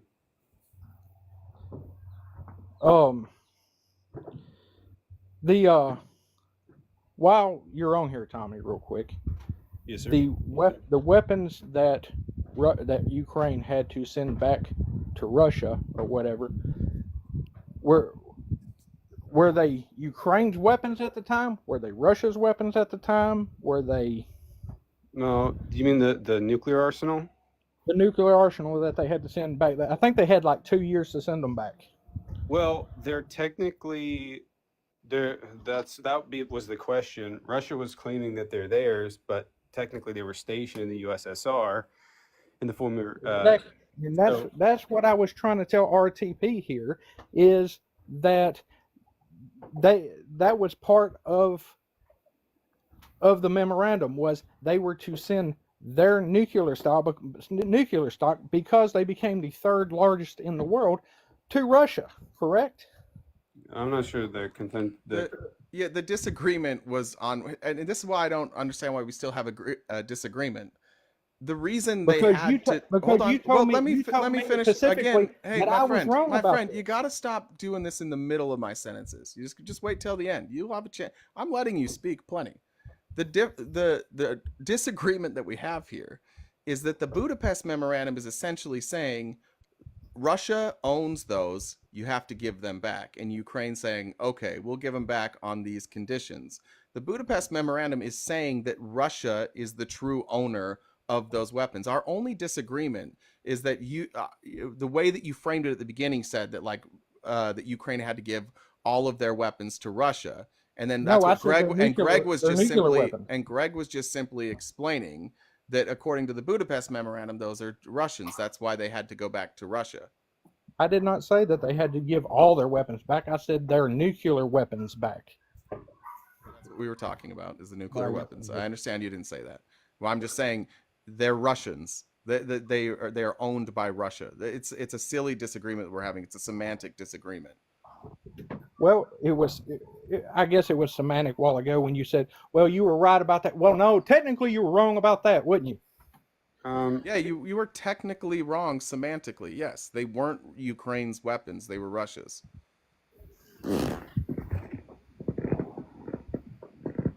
And that's why I'm asking Tommy, because, like I said, you didn't know the answer to you didn't even know that they sent them there. That's correct. Yeah, I told you at the beginning. And so I'm not the expert on this. I think I even said like Tommy would know the answer. But again, I mean, I'm glad you keep pointing out the one thing I didn't know in this conversation. You were 0 for like 20. So I appreciate you wanting to What grandstand on something, what but I was was it? honest What about was that. it Yeah, I exact? didn't What know. was the 20 exactly I was wrong on? Go ahead. I'm not sure what the question is, but the weapons did go back to Russia. But now they're actually using them against Ukrainians. They're using the ballistic transport, like for the warheads. They took the warheads out. Now they're shooting the missiles at them because they're running out of missiles. But so they're already in breach of the Budapest Memorandum. So I don't really want to hear them complain about, oh, they didn't fund them through the Security Council when Russia's dropping the bombs that they turned back over on them. Okay. Y'all have a good day. So, Thanks, Tommy. I appreciate it, man. Somebody in the chat said you were supposed to take 3 days off, so I appreciate you taking some time out of your vacation. yeah, no, I slept in, so I'm getting my day started. Well, By good the way, morning. before you're still I here. leave, I just want to say that the two lives I listen to the most are you two guys. Hey, I appreciate that. I'll take it. So, Hi, brother. Be well. y'all have a good day. You too. All right. Thanks, Tommy. I appreciate it, man. No problem. Just have a Right. good. Too. All right. Well, that was weird. That was weird. Our Baron, sorry you're waiting so long there. Appreciate you being patient. If you're still here, welcome, our Baron. Hello. Hey, How's it going, man? good man. How are you? All right, I just here at work, I like listening to you guys, and it's just like every day I listen to you guys, I learn something new, which is pretty cool because there's a lot of stuff I didn't know. And y'all Well, I told me. can't hear you very well. Oh, okay. Can you hear me now? It sounds like you're really far away from your phone. Can you hear me? That's better. Much better. Yeah. Okay. No, I'm just saying that I like listening to you guys because I learn something new every day. Same, man. Same. That's why it's You know? great to have other. Yeah, that's why it's I great was- to have people willing to come up and join. Yeah, I was about to ask, is that due to Senator Kennedy? Because it sounded just like him. No. You know what I mean? I was like, gosh darn, it sounded just like him. But no, I just wanted to ask you of your takes about Supreme Court kicking back the butt stock thing, the bump stock. I think it's silly. I think that functionally it does the same thing, so I don't Exactly. understand it. I thought it was just I think they're bought and paid for by the NRA, and You know? if they can have an opportunity to not And uphold something, they'll take it. Exactly, and that's the thing about the NRA, compromising everybody in Congress, the Supreme Court, and everything. So now, what are they going to do with this conviction of Hunter Biden? Because now they're saying, oh, it's unconstitutional that they took okay. I don't know. I don't think that Hunter Biden thing is going to go very far on appeal. I think he's pretty clearly guilty. So I don't know. Yeah. I mean, if he's guilty, he's guilty, and Yeah, I think it's pretty his clear. his dad is saying he's not going to get involved. He's going to let justice take its course, which is Yeah, I don't think they have a good case on appeal. I think that one will hold. yeah, but I don't think he's going to get any time. He'll probably get probably a few years of probation, something like that. Probably, yeah. I think you're right.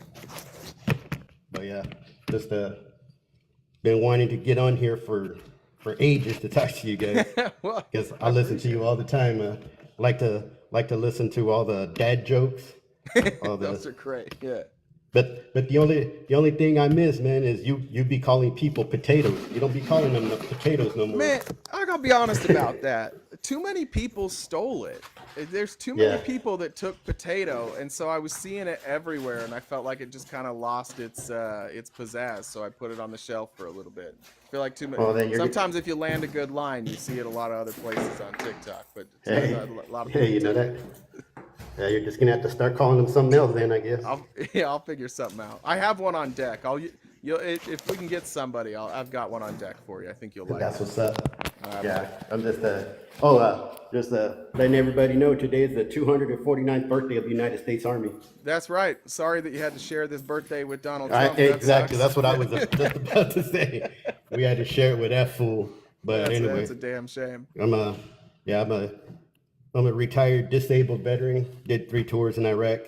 Hey, but you know, I don't appreciate people, especially my fellow veteran brothers and sisters that support somebody that thinks we're suckers and losers.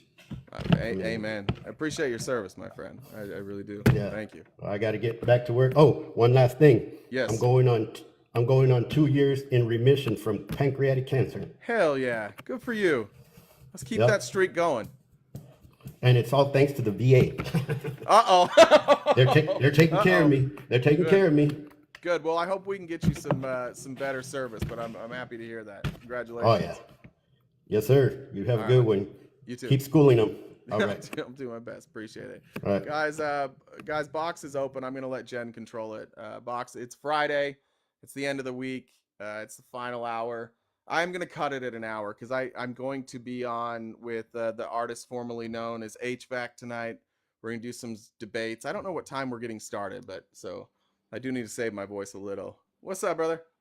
Hey, I just want to apologize on behalf of men to women everywhere. As my weekly duty, I apologize. We suck. There you go. So, what the hell is going on with the Supreme Court? Are they just kind of showing their hand now and shit in the bed to be completely partisan? Or what the hell? It's I all don't know. conservative rulings.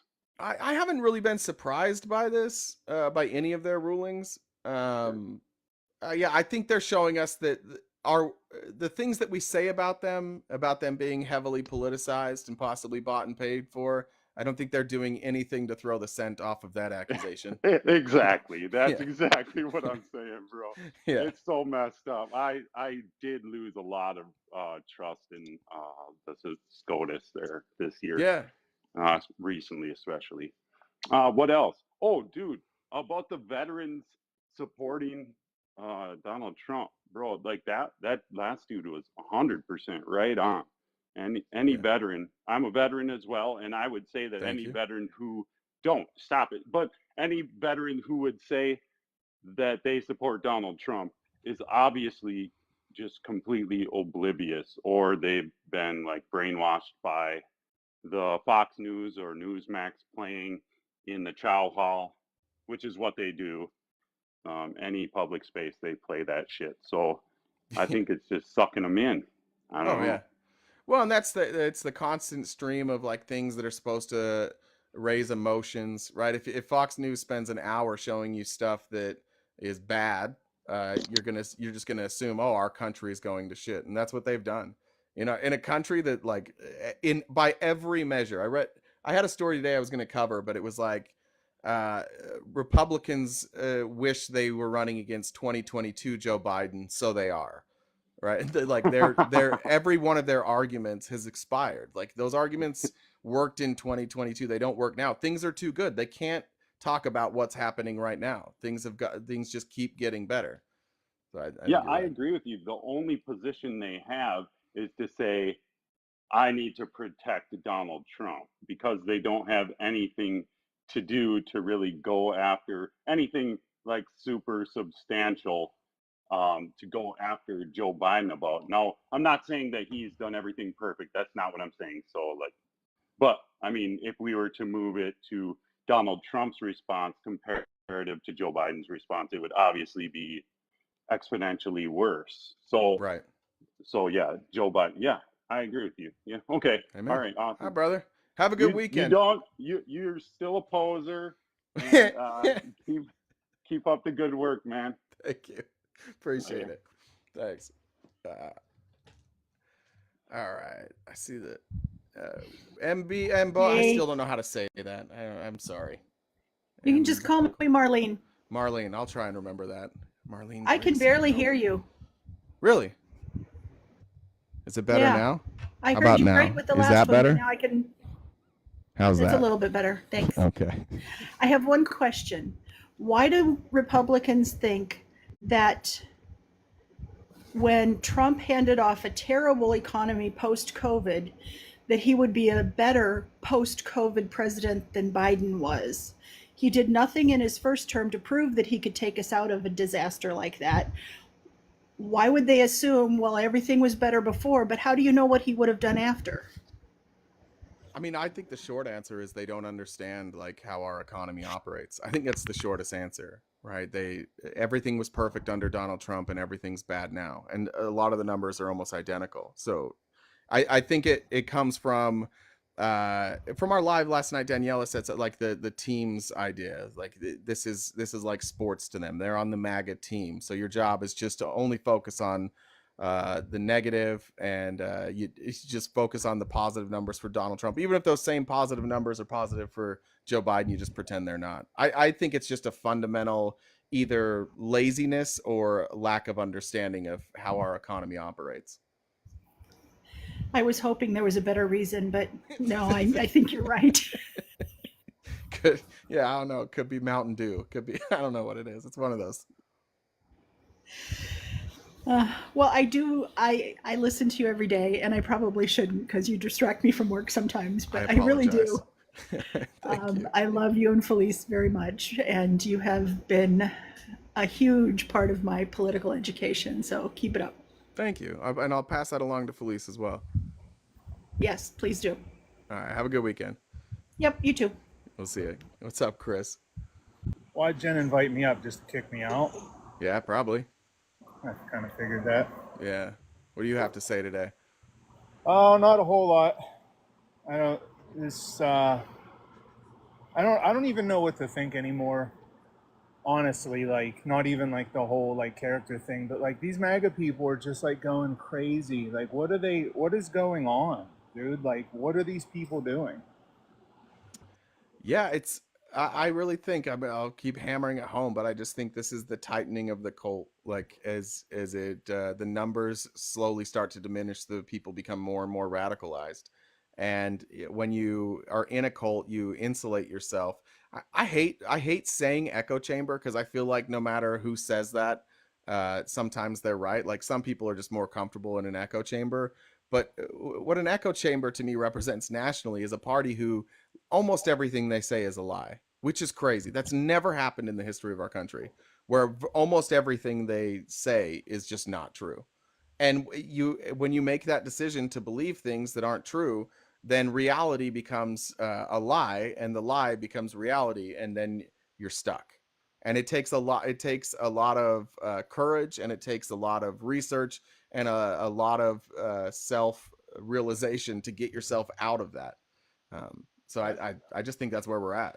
Yeah, I mean, I understand what you're saying, but do you think part of it too is just like a lot of them are they're just like too steeped in it that their own uh like pride won't let them just like go against the grain and actually go with like the factual information that's provided to them? Because like Yeah. you and like everybody else, all these guys, Tommy, like I listen to all you guys pretty much every day, and you're saying the same thing. You're basing what you're saying off of like statistics and factual information, but it's almost like they just don't retain any of it. They'll come here, you'll tell them for an hour, half hour, whatever, what's going on, and then once you sign off, I'll go on to like one of the other lives, and they're in there just saying the same stupid bullshit after they were just taught. Like, does nothing sink in, or do they just not care? Well, yeah, that's why we keep comparing it to a cult. So when I was Mormon, there's Joseph Smith. Weirdly enough, like Joseph Smith was a polygamist, but he hid polygamy, and at one point married a girl that was the Mormons like to say just shy of her 15th birthday, which of course means she's 14. But for some reason, they always write just shy of her 15th birthday. Well, I traveled a little bit as a kid, and I went on some Mormon history stuff, and then there was like we would have these pageants, and there were always protesters out there. And so from as young as I can remember going to those, which is around 10, 11, 12, somewhere around there, until I was 30, I heard people tell me Joseph Smith like married children and that Joseph Smith was a P3DO. And I never believed it. I was like, they're all lying. They're all lying. But there was evidence out there. The 14-year-old girl he married, she wrote it in her journal. We have her journal. We know she exists. And then once that information came out, the Mormons are like, well, that was just to protect. It was to protect her. She was young. She was a member of the church. She needed protection. It wasn't like a sexual thing. Well, then it turns out it was, right? But I heard that for almost 20 years and refused to believe it. So I know what it's like to insulate yourself to the point where reality does not matter. Right? Like we just assumed the journal was fake, the stories were fake, and the only reason anybody was saying this is because they hated Mormons. But really they just hated cults with P3DO founders. Yeah. Fair enough. And I see that's almost exactly what's happening, because it's almost like they don't, what I'm seeing now is they're not using like facts, like I don't even want to say logic. They're just not using like facts or statistics, and they're just like defending. It's just almost like they're cowering down, like balling up and just saying like everyone was attacking them, you just got to leave them alone, or just whatever excuses they're making. And it's hard to just like dismiss that, because a lot of these people that I hear, I'm not going to say any names, and I'm sure you know most of the people I'm talking about, are like very intelligent people, and they're saying like very unintelligent things. Yeah, I think that the people that are like the most difficult people to debate on the right are people who can just like derail a conversation. Yeah. And they have enough facts that like they can derail a conversation into something you've never heard of. Right? You're like, what the shit? Because it was like on a Facebook post. Like nobody's heard of it. But then they're like, then they stick to that point. They find a place of something you don't really know much about, and then they live in that space. But when we talk about reality, when we talk about economics, when we talk about the military, when we talk about our corruption, when we talk about the judicial system, like they all suck at that. They all suck at reality, but they're all really good at these conspiracy theories that nobody's heard of. Right. And that's, I think that's like a defense mechanism. Yeah. And that weird thing where they just like spend 10 to 12 hours a day just like mulling over court documents and trying to like pick little things out and make excuses for them. It's just really bizarre, like to argue like verbiage, or I mean, I get it, like words do matter, but like I can't see spending my entire day just poring over like the same court document and just being like, well, if this and I don't know, it's just really, really weird to me. Like I have to disagree with you there, because no maggot has ever read a court document. They put them on the background sometimes too. You know? No, I mean? I think you're talking. We can say it because I talked to SK. We're friendly. We're good. And I told her this when she messaged me about it. Like they spent a great deal of time going over those transcripts of Hunter Biden's case, and when she and I talked about it, she's like, well, what do you think? I was like, I think you're wasting time and money on something that literally doesn't matter to anyone at all. Like this has no impact on your life, our life, anybody's life, and you'll spend 5 days on it. And that's the point, is because what they're trying to find is the proof that they keep being told is out there. They're like, don't worry, the truth's going to come out. It'll all be uncovered. So they're desperately chasing that truth, which is exactly what cults do, right? We did like, I know that the world seems like it's against us. I know that the world seems like there's a different reality, but the truth is coming. Just in Mormonism, it was hold to the iron rod. There was like this story in the Book of Mormon about holding to the iron. Shut up, Chris. But it's that same idea. Put your head down, keep the faith, and eventually the truth will come out. And I think that's what we see, is people desperately holding on to their faith that they were right, and willing to take any avenue to not have to admit to themselves that they got duped. That's what it seems like to me. Like it's just, if you hear, like they say, when you hear the same thing over and over and over again, you'll just kind of start to believe it. So like they just keep saying the same thing over and over and over again with, you know, nothing behind it, and they just kind of all believe it. And then they got, you know, 300 or 400 people sitting in the chat, and then they go and say the same shit, or they're in your comments saying the same stupid shit. And especially like with Hunter Biden, like nobody like has like zero relevance to the political atmosphere, period. Who cares? If anything, I can't believe they're not more pissed that it was a gun charge that he's being. Yeah, it doesn't work for the narrative, so you just have to ignore it. Yeah, that's what I can't even believe that the name even comes out of their mouth. It just totally goes against everything that they stand for. And I'm pro 2A myself, but like I kind of think it was stupid, and like nobody. I haven't like dug deep, but has anybody ever went to like jail for those charges? Like, Probably, but I think it was like, it was some like tiny percentage of people that have even been charged with it. I don't remember the Right. percentage. It was less than 1%. It was some crazy And percentage. I would also imagine that anybody who also did what Hunter did, but went further and like had committed a crime or something with that weapon, I'm sure they went to jail.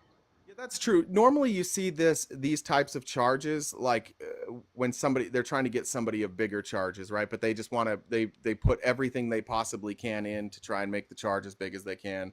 That's usually what I think when you see these types of charges. Rarely do you see it like that's the charge. They commit a crime with the firearm. Yeah, I get it. Because I kind of like I want to look into this stuff more because it's not that I'm going through the same thing, but I can't like right now I'm not allowed to get my CCW. I wasn't allowed to have it for.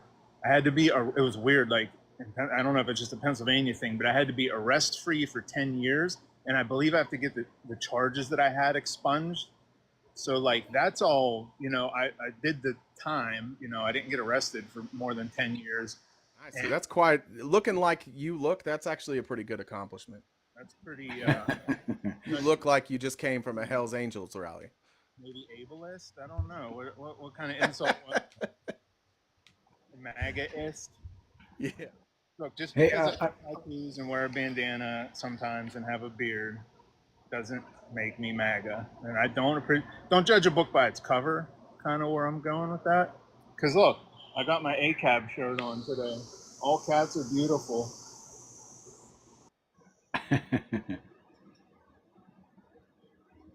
Can't hear you, RTP. Oh, I'm muted. Chris, I'm gonna let you go to bring other people up, and then Okay. Johnson, you stick around. See you, buddy. Yeah.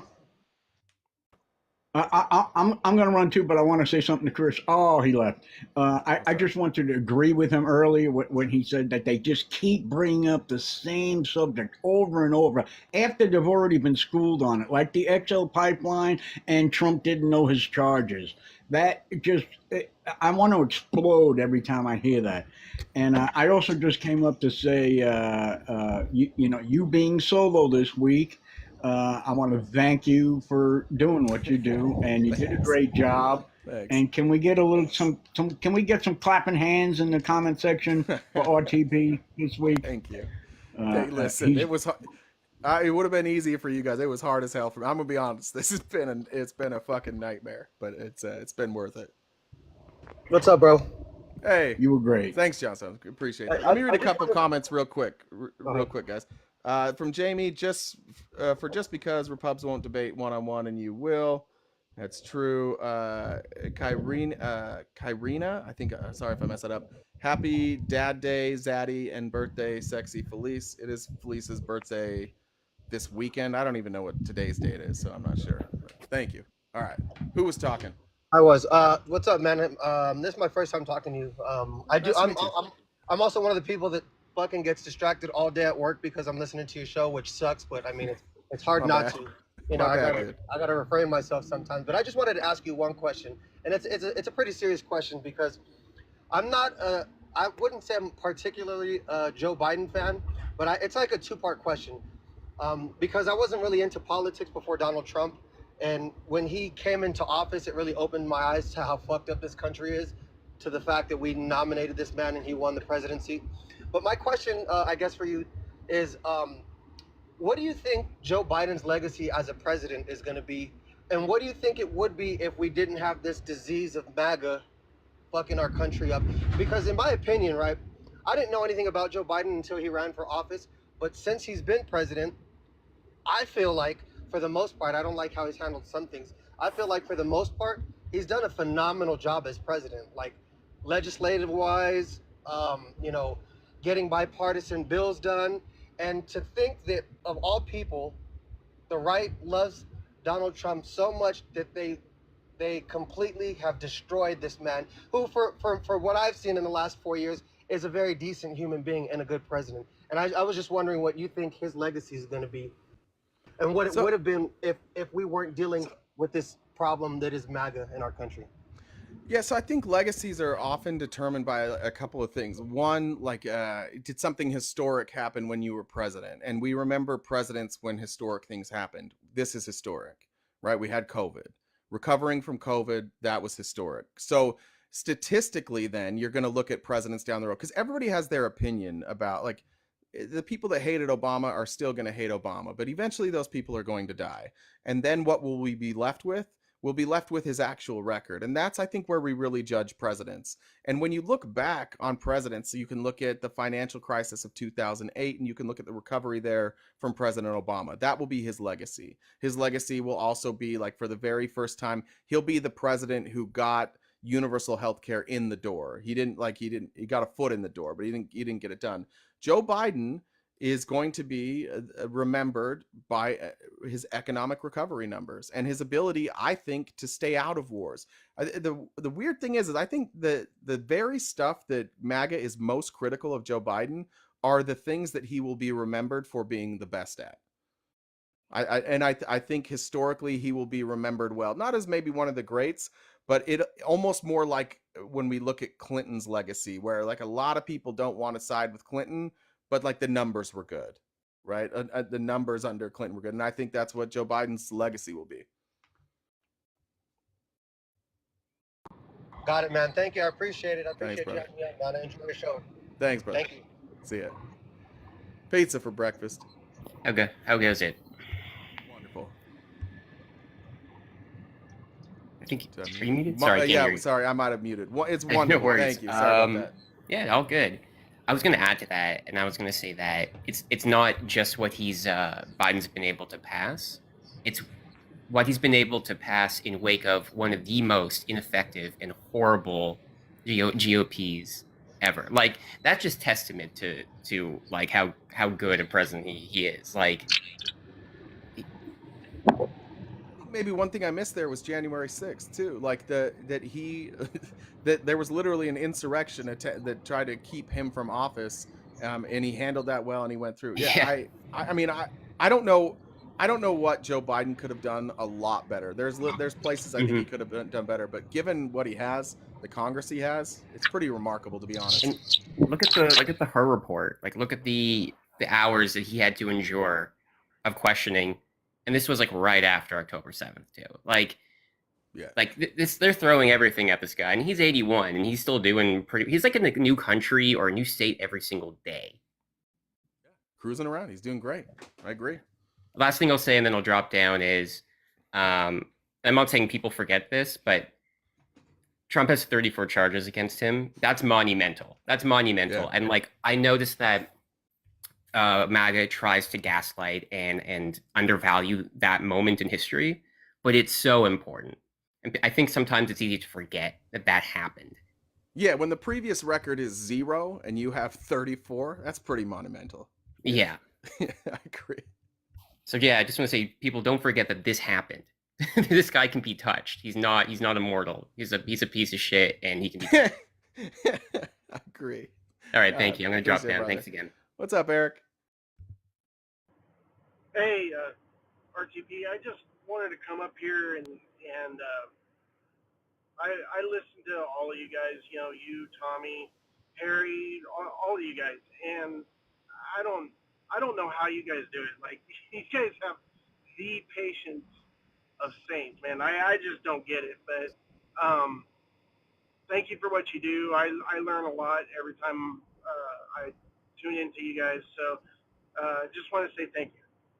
Thanks, man. I appreciate that. I don't know if it's patience or if we're all just kind of wired to want to have these conversations. I think it has more to do with that, honestly. Like, the truth is, I think I've seen Tommy on days when he's frustrated. The truth is, we want to have conversations. We want to discuss ideas. And so I think that's probably where the patience comes. It's more like we're desperate to have somebody show up and have an actual debate with us. So I think that's probably where the patience comes in. I wouldn't consider myself a very patient person outside of this. No, I understand that, and I guess I just don't understand why there's so many people that are talking about, you know, the Orange Wonder. Like, I just don't get it. there's so many people that try to talk, good things about him, but he's not a good guy. Yeah. I've known that since, I was little, growing up in the 80s and 90s. Like, nobody liked him. He was Yeah. a crook then. He was a crook then. He's a crook now. Yeah, I agree. Yeah, you can go back to watch that Barbara Walters interview from like 92 or 3, whatever, when he was losing the casinos. Like, she was quoting news organization after news organization after news organization of people just saying he was a bum and he was a shitty businessman and like he was a crook.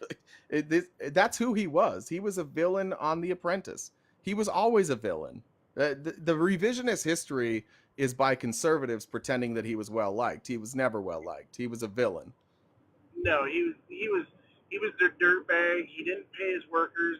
I'm a union guy, so I'm Big always fan, huh? I'm always for unions, and that guy stands against unions for everything they want and need. 100% agree. Yeah. All right, but thank you. I'll drop down. Yeah, brother. Good talking to you. Jen was up here. Jen, did you need something? Then she bounced. One UZ Queen. Yeah, right. Sorry, my name's Jade. You can just Hi, call me Jade. Jade. That's Hi. way easier. I love watching you and Felice. Gotta say Thank that. And actually, fun fact from watching you guys, me and Felice have lived in the same city. I live in Sioux Falls, South Dakota, so gotta love it here. That's Um, amazing. That's right. amazing to find anybody else who lived there, right? Yeah, no, it's awful here. I hate it. Would love to move away, but I actually had a question since I know that y'all were talking about the Supreme Court and the abortion pill getting that through or whatever the decision was that I could stay. In South Dakota, before Roe v. Wade was overturned, Kristi Noem actually banned mailing the pill. And I just wanted your opinion on if South Dakota now has precedent to maybe overturn that. Yeah, that's what the case was. That basically saying that that they can't ban mailing of the pill. That's what the ruling says. So yeah, she lost. Okay, cool. Yeah, I didn't Yeah. know if that had anything to do with like South Dakota or if that was somewhere else that did that, but cool. Yeah. I think that's I'm important in South Dakota because you don't want two people from South Dakota making a baby together. I think that's really important that we make sure that we're not reproducing heavily from South Dakota. I know. And I don't know if you heard the good news. Kristi Noem was banned from a third of our state. She's out of all the tribes. W. She's such an idiot. She's so dumb. Yeah, that was beautiful. I love that. Yeah, anyways, I love what y'all do. Keep Thanks, doing Jade. it. Blue Dot, South Dakota, if there's anyone else in here, we're fighting, I swear. Y'all have We'll a good keep up the day. fight. Thanks, Jade. It was nice to meet you. Can Jen kick me? Yeah, I go hope she for it, Jen. does. Please, She Jen. will. I love her. She likes to do it in the middle of a This sentence. is That usually awkward. works off. But if you keep talking, yeah, there we go. Wolverines. Hey, what's up? What's up? Hey, just wanted to thank you. Coming from a soon-to-be 65-year-old baby boomer from the great state of Michigan that moved to Florida 14 years ago to retire. You sound young, man. You don't sound 65. You sound Bro, young. everybody thinks that when they see me, they think I'm in my 40s, but I Probably was because you said bro 14s. also. Yeah. Yeah. So here's what I'm going to tell you. I've learned so much from you and Felice. I watch a lot of top creators on here. I watch Tommy. I watch Fax. I seen your live last night, and I would recommend everybody that go on RTP's YouTube to watch that. Thank you. On American. That was, oh, dude, I'm in the middle of it again. I'm watching it for the second time. I'm watching on my TV right now. I stopped to pause it to talk to you, but just want to thank you for educating me. I love to learn. And a lot of people make fun of baby boomers, that they don't want to learn or whatever. They're set in their ways and they're Republicans, whatever. Dude, I voted Republican once in my life, and that was when I was kind of like newer to voting, coming out of high school. I voted for Reagan. That was the first and last Republican I ever voted for in my life. And I had the same mentality back then. I was like, I'm going to give this guy a chance. He was an actor. He's not a politician, blah, blah, blah. And I'm seeing the same repeat with the Trump thing, like the reason why they voted for Trump, Yeah, and the thoughts that people had about Trump. I'm going to vote for him because he's a businessman, blah blah blah, and we see how that turned out. So I got a question for you. Yeah. I think Trump's trial or his judgment is on the 6th, right? So I'm seeing a lot of people, Judge Merchan's ruling. I just want to get your gut feeling on that because I'm hearing people. I had this one live I was on. This guy thinks he's going to get 4 years in jail, and I'm thinking to myself, I just don't see it. I will be absolutely shocked if it's anything more than probation. I think there's enough precedent out there that people could get probation as a first-time offender. I think Judge Merchan, as much as he wants to be just and fair, he also is going to recognize that the sentence he gives here is going to have an impact on the country and the populace. I honestly will be absolutely shocked if it's anything more than probation. Okay. Yeah. I don't know. Yeah, I'm curious to see what happens, especially after what they say about after cases like this happen where they really watch the person and from what happens at that last day till their judgment day, the judge keeps an eye on what they say, what they do. Yeah. And geez, dude. I mean, the stuff he says, it's like, how do you just give this guy probation? It's crazy. Yeah, that's the thing that sucks is anybody else would have been in jail during the trial for all the times they violated the gag order. Everybody else would have this contribute to their sentence, but maybe we'll be surprised, but it just seems like this is something Trump's going to get probation for. All right. I appreciate you, man. Yeah, but hey, listen, I think you gave a lot of people hope today by coming up and being a boomer who's 65 and still has an open mind. And I think that is a bigger accomplishment maybe than a lot of people would recognize. It is hard to keep learning your whole life. I'm 38. I still have to remind myself. Dude, bro, I learned something new every day. The saying goes, you can learn something new every day. You just keep your mind open. That's I love to learn. It's I've learned so much from you. I learned about your past and what you went through, stuff like that. And with Felice and other creators, it's I love learning and getting more knowledge. Where it's I feel like there's so many people that are younger that are just so lazy. They don't want to read anything or educate themselves on nothing. So it's pretty wild. I don't know. I don't get it. It's beautiful to hear, man. Kudos to you. I appreciate you, man. Yeah. I appreciate you. Thanks, brother. All right, thanks. We got Air Force retired. Welcome. That's here for the boomers. Hey, that's right. Representing I talked to you before, sir. Yeah. And the gentleman, he kind of answered my question because I was going to ask you about that young lady, Miss Danielle, Un-American, because I watched that last night and I thought that was pretty good. I really enjoyed that. So you can go on YouTube to watch it. Watch your YouTube. Yeah, on my YouTube at RTP Talks. We've got a replay of it up. Okay, then that was really enjoyable. The gentleman is right. Keep an open mind to the day you die about things and stuff like that. I hate that we do not teach civics and economics in school anymore. Yeah. And because I think I don't know if we would be in the same situation right now, but I think we'll give people a better foundation of understanding things. And I agree. A few weeks ago, I heard that John Roberts was concerned about the legacy of the Supreme Court, but he got to understand one thing: the damage is done. Yeah, I agree. One of the things that I think sometimes I get frustrated with Democrats being new to the party is we have historical precedent to expand the Supreme Court.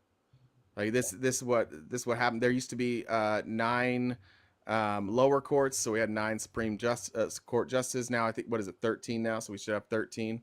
There's historical precedent, and we won't do it. I think that if Joe Biden wins and is a lame duck president, I think he should do everything in his power to expand the Supreme Court, because I agree with you. It's been bastardized, and they're lifetime appointments, and I don't think the answer from the American people is well, shit happens. I agree with you. I think that we need to do something about the Supreme Court, and there's historical precedent to do it. Well, in my eyesight, the way I feel right now, because I was taught to have integrity and all the good virtues of a leader being in the military. But to me, the Republican Party, I would like for the old Republican Party to somewhat come back so we have some kind of mature debates. Yeah, that'd be nice, huh? Yes, but anyway, from Mitch McConnell on down, history is not going to be kind to them.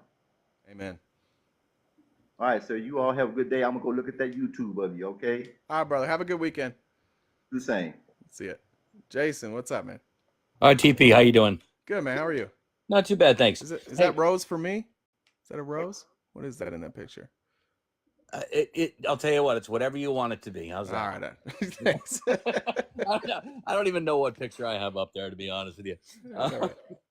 So I just want to make a quick comment about, you had mentioned a few guests ago about Trump being a villain. And it brought up sort of an idea that I've had for a little bit, and it's something that really bothers me right now about the MAGA crowd, is the idea of there are people out there who just want to root for the bad guy. It reminds me of like the early 2000s pro wrestling and WWE with NWO and people starting to cheer for Vince McMahon, and whenever the bad guys would come out and The Rock turned into a bad guy, like the crowd loved it, and they started cheering for it. And then Yeah. TV shows like The Sopranos, and we had Breaking Bad, where it was all about, yes, we're rooting for the bad guy. And there's a Lovable segment, heel. Yeah. yeah, there's a segment of this MAGA crowd now that seems like that's all it is. It's that own the libs crowd. They don't give a shit what this guy does, as long as it upsets the kind of the mainstream. That they don't care about policy. They don't care about what he does, what he says, what he plans to do. Excuse me. I was listening to a live the other night, and there was a kid, maybe in his early to mid 20s, and he was talking about how he was going to vote for Trump, and he was asked why and all this stuff, and he just kind of giggled it off. He didn't really know why, but then he said, "Oh, but I fly his flag in my front yard because, man, does it drive my neighbors nuts." Yeah. Yeah. And that's what drives me nuts about this crowd, is that there's nothing about the future. There's nothing about what's going to happen to the country. It's all about, if I can make you upset, I've won. And that's the segment that drives me nuts. If they like his policies, great, I can't argue with that. They like the policies. But it's that own the libs crowd that really drives me nuts. And I saw that right around the early 2000s, and that's when it really kind of flipped, I think that's nailed. I've never been like a big into wrestling. We just didn't have cable growing up. I probably would have been into it, but I love the UFC. Do you watch UFC at all, Jason? I do. Okay, so then like Yeah. Colby Covington, he's just like, he just adopted Trump's personality. He was a nobody. Yeah. And then he adopted this thing, Sean Strickland. There's all these UFC fighters now that recognize that there's a market out there to be a heel and to be somebody who like hates on the LGBTQ community, hates on like anything woke. And they've realized that, and they, instead of being just fighters now, like they've built that into their personality so that they can market themselves more. I think you're dead on. I haven't really thought of it like that, but yeah, Trump's a heel. Yeah, and with the UFC, I saw that with Nate and Nick Diaz. It was more Nick. I'm sorry, more Nate than Nick, but it was the flip off the crowd, stick up your middle finger in your opponent's face while you got him in an arm triangle, and it's the heels, and it's people just, for whatever reason, they want that anger, they want that hatred, and I don't know, that it drives me nuts. But yeah, you saw a lot of that. Really UFC. smart. Covington really is smart. a perfect example. Yeah, well done. You made me think today. Well done. Thank you. Well, thank you. I appreciate it, Jason. That's all I really wanted to say. All right, brother. Have a good weekend. Enjoy. Jen, did you need something? No, you just chilling? I was just trying to kind of wrap up because I know we're. Yeah, we'll do these the last two. Moderate, welcome. Thank you. Appreciate your show. Like what you do. Thank you. My take on that, the villain, you've got the villain, and then you've got the grifters that are working with the villain, and then you've got people who are just angry, and they're angry for a lot of reasons. I think lead in the water is a big one. Thanks, Biden, for getting lead pipes out of the ground and putting fresh, clean water to more people in this country. I think there's a lot of lead contamination still percolating from the 70s when we used to have leaded gas and leaded pipes everywhere. Do you have rattlesnakes in the backyard or in the background?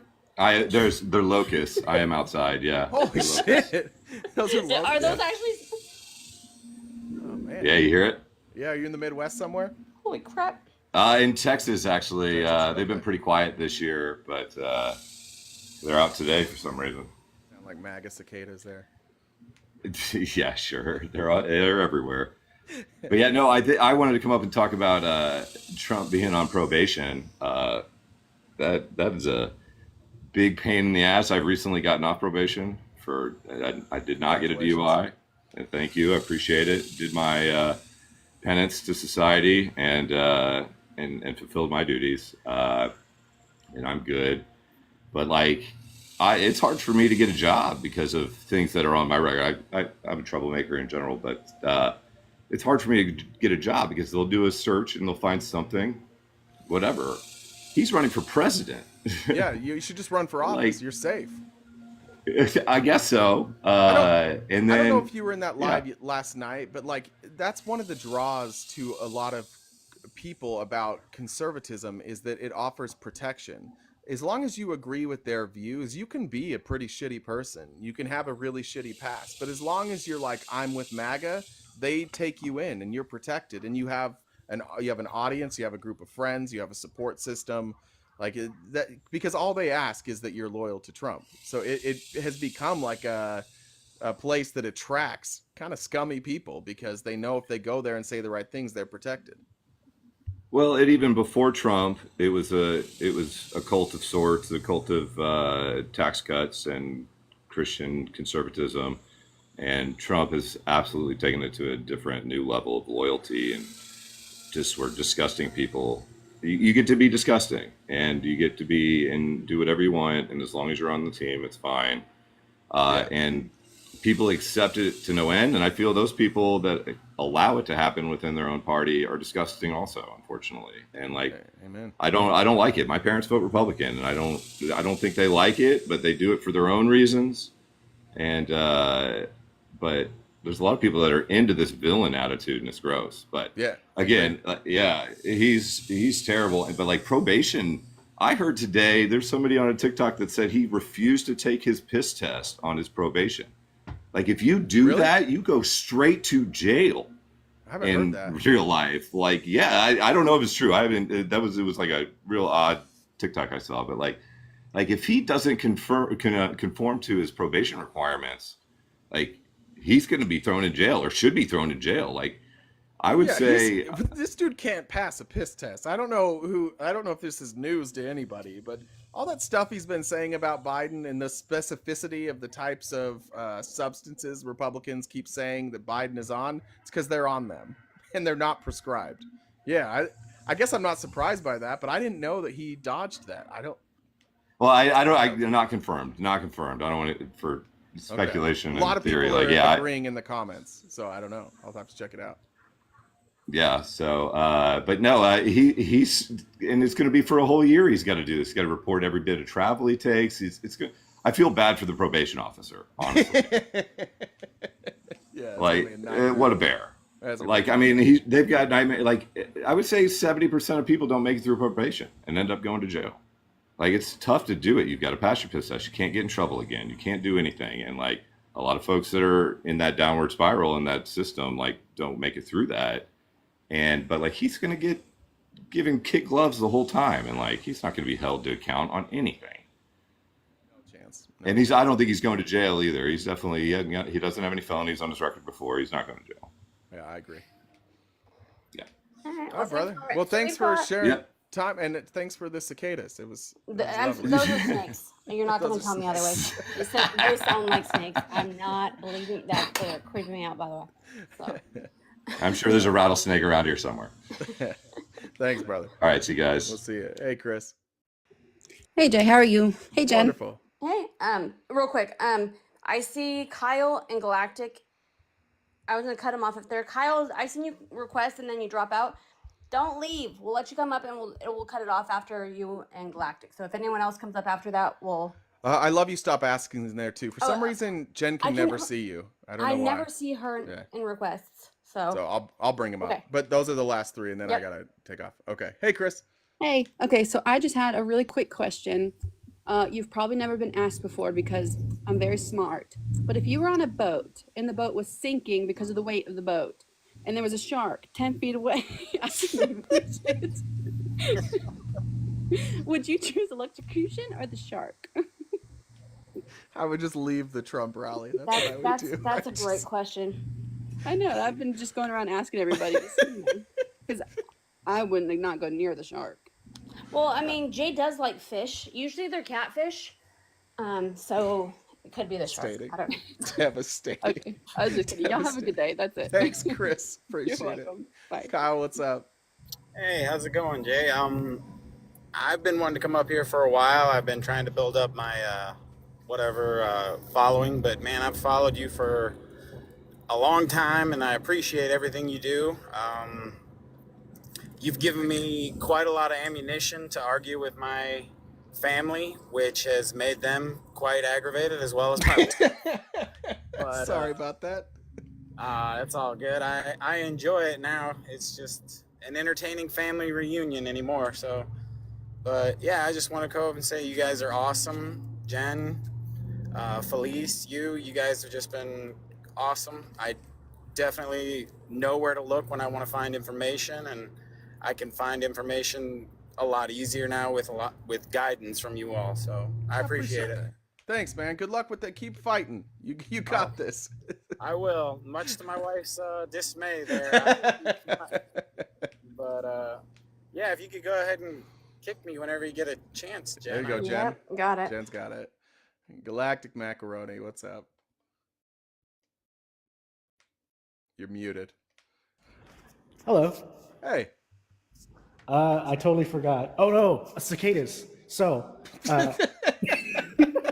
terrific. Snakes. Correction, there's snakes. So locusts, right? Go watch. Neil deGrasse Tyson did a thing on this on his podcast, but there's going to be a huge like biblical swarm of locusts this year. It's very good for the environment. They replenish like all of the like smaller life ecosystem. Okay. But, yeah, if you've got locusts, just like it's going to get worse. Just letting you know. I see this. It's called cicada invasion. I'm gonna watch this later. Yeah, it's like once every like 10 years, I want to say. I'm not exactly sure, but it's really cool and really gross. Well, I can't wait to watch it. I absolutely hate cicadas. Yeah, me too. Not last year, but the year before that. We had like our national championships in Vegas. There's this golf course outside of Las Vegas, and they like every 6 or 7 years or something have the grasshoppers. And it like I'm not lying. The cart path was covered with grasshoppers. So when we drove, we had to have covered carts. Otherwise, you would just get blasted in the face with grasshoppers. Every time you would putt on the green, like grasshoppers are hopping out of the way. You were constantly hitting bugs, and it was a bad experience. I did not enjoy that. So shout out Did to they ever everybody in the prevent Midwest. a sink? Like a hole? What do they call it in golf? I don't know. Yeah. No, there were so the rule in golf. The crazy thing is if your ball hits an animal, you get to replay the shot. So there were so many times people replayed shots, and you have to replay it. So let's say you were going to miss the putt and it hit a grasshopper and then went in the hole. You have to replay the shot. So even if it helped you have to replay it. Yeah, it sucks. Nice. Yeah, that's pretty much all I wanted to come in and say. It's really Thanks, good. brother. Kind of I've got it fascinating. on cue now. Oh, got dropped. I love you. Stop Trying to get the asking. mid sentence. Sorry. Well done. There's a delay when I kick people. So. Excellent. Welcome. I will just keep talking so that you can kick me whenever. Not right this second, though. Appreciate it. I wanted to know if you had a chance to look at the MPVIC that we talked about last week, but I know Felice isn't there, and kind of wanted to get both of your takes. I just wanted to come up and remind you that was a thing and ask if you did your homework. I didn't, but here's what I am doing. I'm closing all my tabs right now, and that National Popular Vote Interstate Compact. If anybody's looking, that's what you're talking about, right? Yes. Okay, yeah. So it's basically again the National Popular Vote. No, I have not, but I'm closing every tab as we speak except for that one. So as soon as I'm gonna stop, go make some lunch, and then when I come back to my computer, I'll read it. I promise I'll have it next week. Alrighty. That's pretty much was was it? my question. Well, yeah, that was all. keep talking. I don't know what to do about this. I know, like whatever. And there we go. There we Got go. it. And then I think Greg wanted to come up real quick. We'll do that real quick. Hey, Greg, welcome back. Hey, had Steve come up today? No. Okay, I just wanted to remind everybody where it's Friday, we are doing Are You Okay over on Facts Still Matter tonight, 7 o'clock. And I'd like to invite everybody out with Steve and Amy Dawn. And compliments, brother. You did one excellent job last night. That was a great interview. She's so incredible.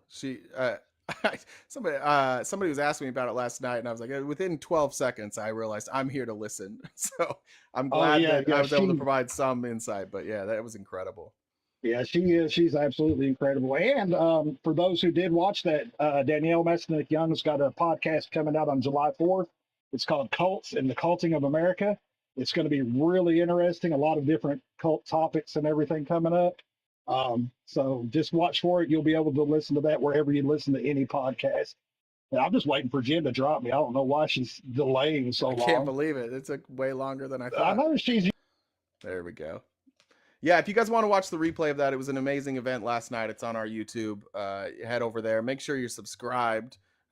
Leaving comments and leaving likes, that helps us a ton. I'm trying to comment more outside of TikTok, so on our Instagram and on our YouTube, I'm trying to engage a little bit more. So if you want to engage, I will do a better job. I've been doing my best the last couple days. And if it sounds like really dickish what I respond, it was probably Jen. It probably was, in fairness. Yeah. You're 1,000 times nicer than me. It's I mean, if you guys don't know, I've got the logins for the account. So if someone writes back to you if you ask for a Discord link and you get something nice, that's Jay.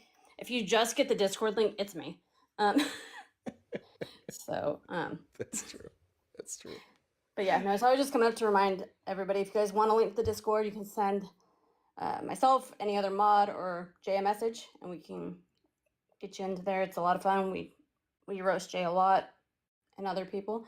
The YouTube is RTP Talks. Like I said, like he mentions, go over there if you could subscribe. We have all the lives up there. Greg mentioned Facts Still Matters live later on for Are You Okay? And then Jay is going to be on with HVAC, I think, a little bit later. What the artist formerly known as HVAC. I can't remember what his new name is, so I'm just going to go with that. Yeah, I think he's Democratic HVAC. I think he's got a different ones. Yeah. And then yes, the Discord is free. Someone asked in the comments, but there we go. So, you did it. All by yourself. Right. Thanks, Jen. All right. Later. Now I get to drop Jen. All right, guys. Just a couple comments to read before we go. Wasn't Me says, who built Arthur's round table? Does anybody know who built Arthur's round table?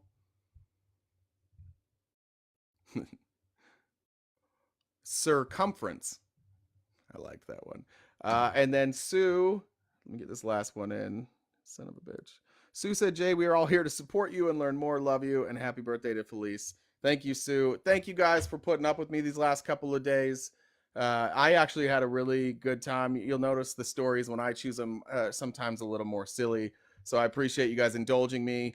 We'll be back Monday. I don't know if Felice is back Monday or Tuesday, but 9:30 a.m. to 1 Pacific Standard Time. We will be here. Like Jen said, you can find me over in HVAC's Live tonight. And I'll probably stop by Fax as well if I can make that happen. And then you may see me sometime this weekend. But if you don't,